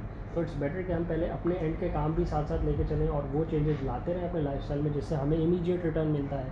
हम अपनी एनर्जी कंजम्पशन को कम करते रहें, एनर्जी एफिशिएंसी को बढ़ाते रहें, अपने एक्सपेंसेस को कम करते रहें, ताकि जो ड्यूरिंग हार्ड टाइम्स है, जो एनर्जी क्राइसिस आया हुआ है, अभी शुक्र है फूड क्राइसिस नहीं आया हुआ अल्हम्दुलिल्लाह, बाकी क्राइसिस और हज़ार तरह के आ सकते हैं खुदा न खास्ता, बट अल्हम्दुलिल्लाह वो नहीं है। तो हम जो क्राइसिस आए हुए हैं हम उनसे टैकल कर लें, उनको ओवरकम कर लें, ताकि जो प्रॉस्पेरिटी के पीरियड्स होते हैं हम उसमें ज़्यादा अलाइंड हो, ज़्यादा अच्छे लोकेटेड हो उस प्रॉस्पेरिटी को अवेल करने के। क्योंकि हर रिसेशन के बाद कुछ टाइम बाद फिर से मार्केट में कैप्चर होती है, मार्केट स्ट्रॉन्ग होती है, उसमें अवेलेबिलिटी, उसमें आपके पास एक ऑप्शन होता है कि आप भी ये जो टेक्नोलॉजी की हम बात कर रहे हैं, इससे क्या फ़ायदा होता है? एफिशिएंसी बढ़ जाती है। एक जनरल इनोवेशन की हम बात करें, किसी भी प्लांट पे अगर हम एफिशिएंसी की तरफ अगर गौर करें, ऑटोमेशन की तरफ गौर करें, तो इससे कॉस्ट कट डाउन होती है, एफिशिएंसी बढ़ती है, आपके नंबर ऑफ़ प्रोडक्ट ज़्यादा आप मैन्युफैक्चर कर सकते हैं और आपकी कॉस्ट नीचे आती है। सही है। फ़ायदा किसको होता है? सबको। उस इंडस्ट्री वाले को भी होता है, कंज्यूमर को भी होता है, ठीक है, कि उसने सस्ती बिजली बिल से, कम लोगों से, कम मटेरियल से और कम टाइम में मैक्सिमम प्रोडक्ट निकाल दिया, इसकी भाई कॉस्ट कम हो गई है, आगे पास ऑन कर दो और प्रॉफिट भी बढ़ गया आपका।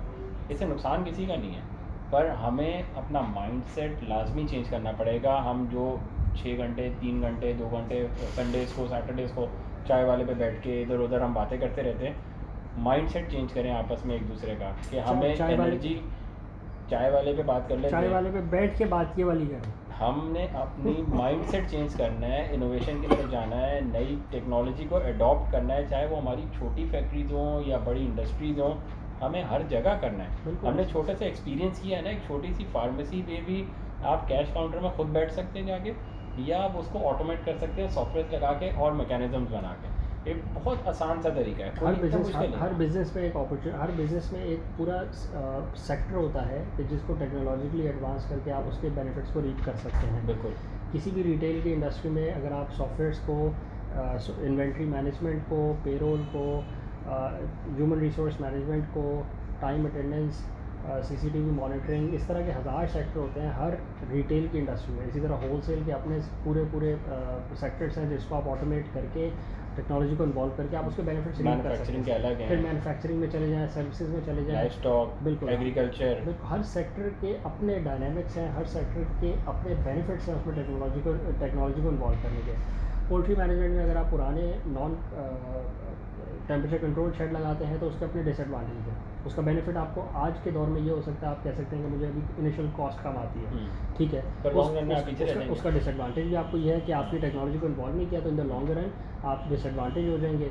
तो बड़ा प्लेयर अगर पाकिस्तानी मार्केट में आ जाता है तो वो आपको ईजिली आपके प्राइसेस को वो मैनिपुलेट कर लेगा और आप भी फिर उसके नीचे लगे हुए होंगे कि जो प्राइसेस उसकी वजह से सेट होती हैं, क्योंकि वो he can produce at a larger scale. तो और वो मैनेज भी ज़्यादा कर सकता है। आप हो सकता है 4 से 5 सेटअप के बाद आप एग्जॉस्ट हो जाए, आपकी रिसोर्सेज ख़त्म हो जाए। तो अगेन टेक्नोलॉजी को इन्वॉल्व करने से फ़ायदा आपको ये होता है कि आपकी सारी की सारी जो यूटिलिटी है वो बढ़ जाती है। बेनिफिट उसी को होता है जो इन्वॉल्व करता है, इम्प्लीमेंट करता है लेटेस्ट टेक्नोलॉजी को और अपने बिज़नेस में फ़ायदा लेता है और फिर एक्सपैंड करता है। तो एनी हाउ पाकिस्तान भी डेवलपिंग फेज़ में है। पाकिस्तान में जो लोग इस बात को रियलाइज़ करते हैं, ऐसा नहीं है कि ओवरऑल पाकिस्तान में कोई भी इस बात को रियलाइज़ नहीं करता, बहुत से लोग रियलाइज़ करते हैं और जो लोग रियलाइज़ करके इम्प्लीमेंट कर लेते हैं टेक्नोलॉजी को अपने उसमें बिजनेस में, वो आगे निकल जाते हैं, बाकियों से आगे। और ज़रूरी नहीं होता कि वो दिख रहे हों। मतलब जो टेक्नोलॉजी को इन्वॉल्व करता है वो क्यों बात करेगा उस बात पे, why does you need to showcase, why does you need to नहीं, पर देखें ये भी एक बात है ना, वो नहीं हमारा करते। मुल्क डेवलप नहीं है, हम डेवलपिंग की तरफ हैं, तो हमें कुछ चीज़ें जिससे दूसरों का फ़ायदा हो जाए वो हमें बतानी चाहिए। हम ये भी हमारा एक नेशनल बड़ा इस कॉन्टिनेंट का या स्पेशली पाकिस्तान का मसला है कि हम बताते ही नहीं है अच्छी बात। हम तो ये भी नहीं बताते कि हमारा बच्चा किस ट्यूशन सेंटर में जा रहा है या इस टीचर से पढ़ रहा है, क्योंकि साथ वाली का बच्चा भी वहीं चला जाएगा तो मार्क्स इक्वल आ जाएंगे। हम इतना भी बताने को राज़ी नहीं है, हम जबकि ऐसा कोई फ़र्क नहीं पड़ता। देखिए वो जो है वो नेचुरल वो इंडिविजुअल टेंडेंसीज हैं। अगर आप किसी को बताते नहीं हैं तो जब कोई और अच्छा काम कर रहा होगा तो वो भी आपको नहीं बताएगा, तो एक कल्चर बनेगा सीक्रेसी का, ना बताने का, तो कलेक्टिव एफर्ट का कल्चर नहीं बनेगा, तो इससे हार्म सबको ही होगा। अच्छा, इसी कल्चर के अंदर एक सब कल्चर मौजूद है जिसमें बातें डिस्कस की जाती हैं, तो ये डिपेंड करता है आपके ऊपर, आप किस कल्चर का पार्ट बनना चाहते हैं। ऐसा नहीं है कि ओवरऑल एक प्रोवाइडिंग कल्चर हो और सारे के सारे वैसे ही हो। इसी नॉन शेयरिंग कल्चर के अंदर एक शेयरिंग कल्चर भी मौजूद है। अब आपके सर्कल पर डिपेंड करता है कि आप किस सर्कल में घूम रहे हैं और आप किस सर्कल को प्रेफर करते हैं। तो ये पर्सनल प्रेफरेंसेस में कोई इशू वाली बात नहीं है। जो नहीं डिस्कस करेगा, जो नहीं प्रमोट करेगा अच्छे आइडियाज़ को, जो ओपननेस को नहीं इंक्लूड करेगा, नेगेटिविटी को निकाल के पॉजिटिव आइडियाज़ इंप्रूवमेंट्स पे नहीं डिस्कशन लाएगा और स्टेक होल्डर्स को नहीं मिलाएगा, वो ख़ुद भी इन चीज़ों से दूर रह जाएगा। और जो इन बातों पे फोकस करेंगे और टेक्नोलॉजी इनोवेशन को प्रमोट करेंगे, वो खुद भी टेक्नोलॉजी के फोरफ्रंट पे रहेंगे, तो उनको पर्सनली भी बेनिफिट होगा और they will be leaders, they will be driving the change towards a better Pakistan. तो एनी हाउ ये एक जनरल टारगेट है, एक जनरल मोटिवेशन है जो भी टेक्नोलॉजी को एडवांसमेंट की तरफ, ताकि उससे लोगों की लाइफ में बेटरमेंट आए, अपनी भी बेटरमेंट ला सकता है और जनरली पब्लिक की भी ला सकता है। हमें कोशिश ये करनी है कि हम पहले इन द फर्स्ट फेज़ हम अपनी पर्सनल टेक्नोलॉजी अडॉप्शन की तरफ जाएं। इन द लॉन्गर रन हम फिर वाइडर कम्युनिटी लेवल पे भी बात कर सकते हैं और इन द नेक्स्ट स्टेप फिर हम नेशनल लेवल पे बात कर सकते हैं। There is no point of only discussing national level problems और हम अपने पर्सनल लेवल पे किसी भी चीज़ को चेंज ना करें। टाइम वेस्ट करने वाली बात है। 10 साल या 100 साल भी गुजर जाएंगे, there will be no improvement in our personal life. हम अपनी पर्सनल लाइफ के ज़्यादा ज़िम्मेदार हैं, उसके बाद फिर हम कम्युनिटी लेवल पे और अपने नेबरहुड लेवल पे, फिर कम्युनिटी लेवल पे, फिर रीजन वाइज लेवल पे, उसके बाद नेशनल लेवल पे हम जिम्मेदार हैं एज इंडिविजुअल्स। तो पहले हम इन रिस्पॉन्सिबिलिटीज़ को देख लें और इसी में फिर स्टेप बाय स्टेप ऊपर आते हैं। मेरा ख्याल है आज के लिए इसको रैप अप करें। बिल्कुल। बाकी आप लोग चैनल को सब्सक्राइब करें, लाइक करें और ज़्यादा से ज़्यादा शेयर करें और बस इंशाल्लाह नेक्स्ट वीडियो में मिलते हैं। Thank you. दोबारा करना।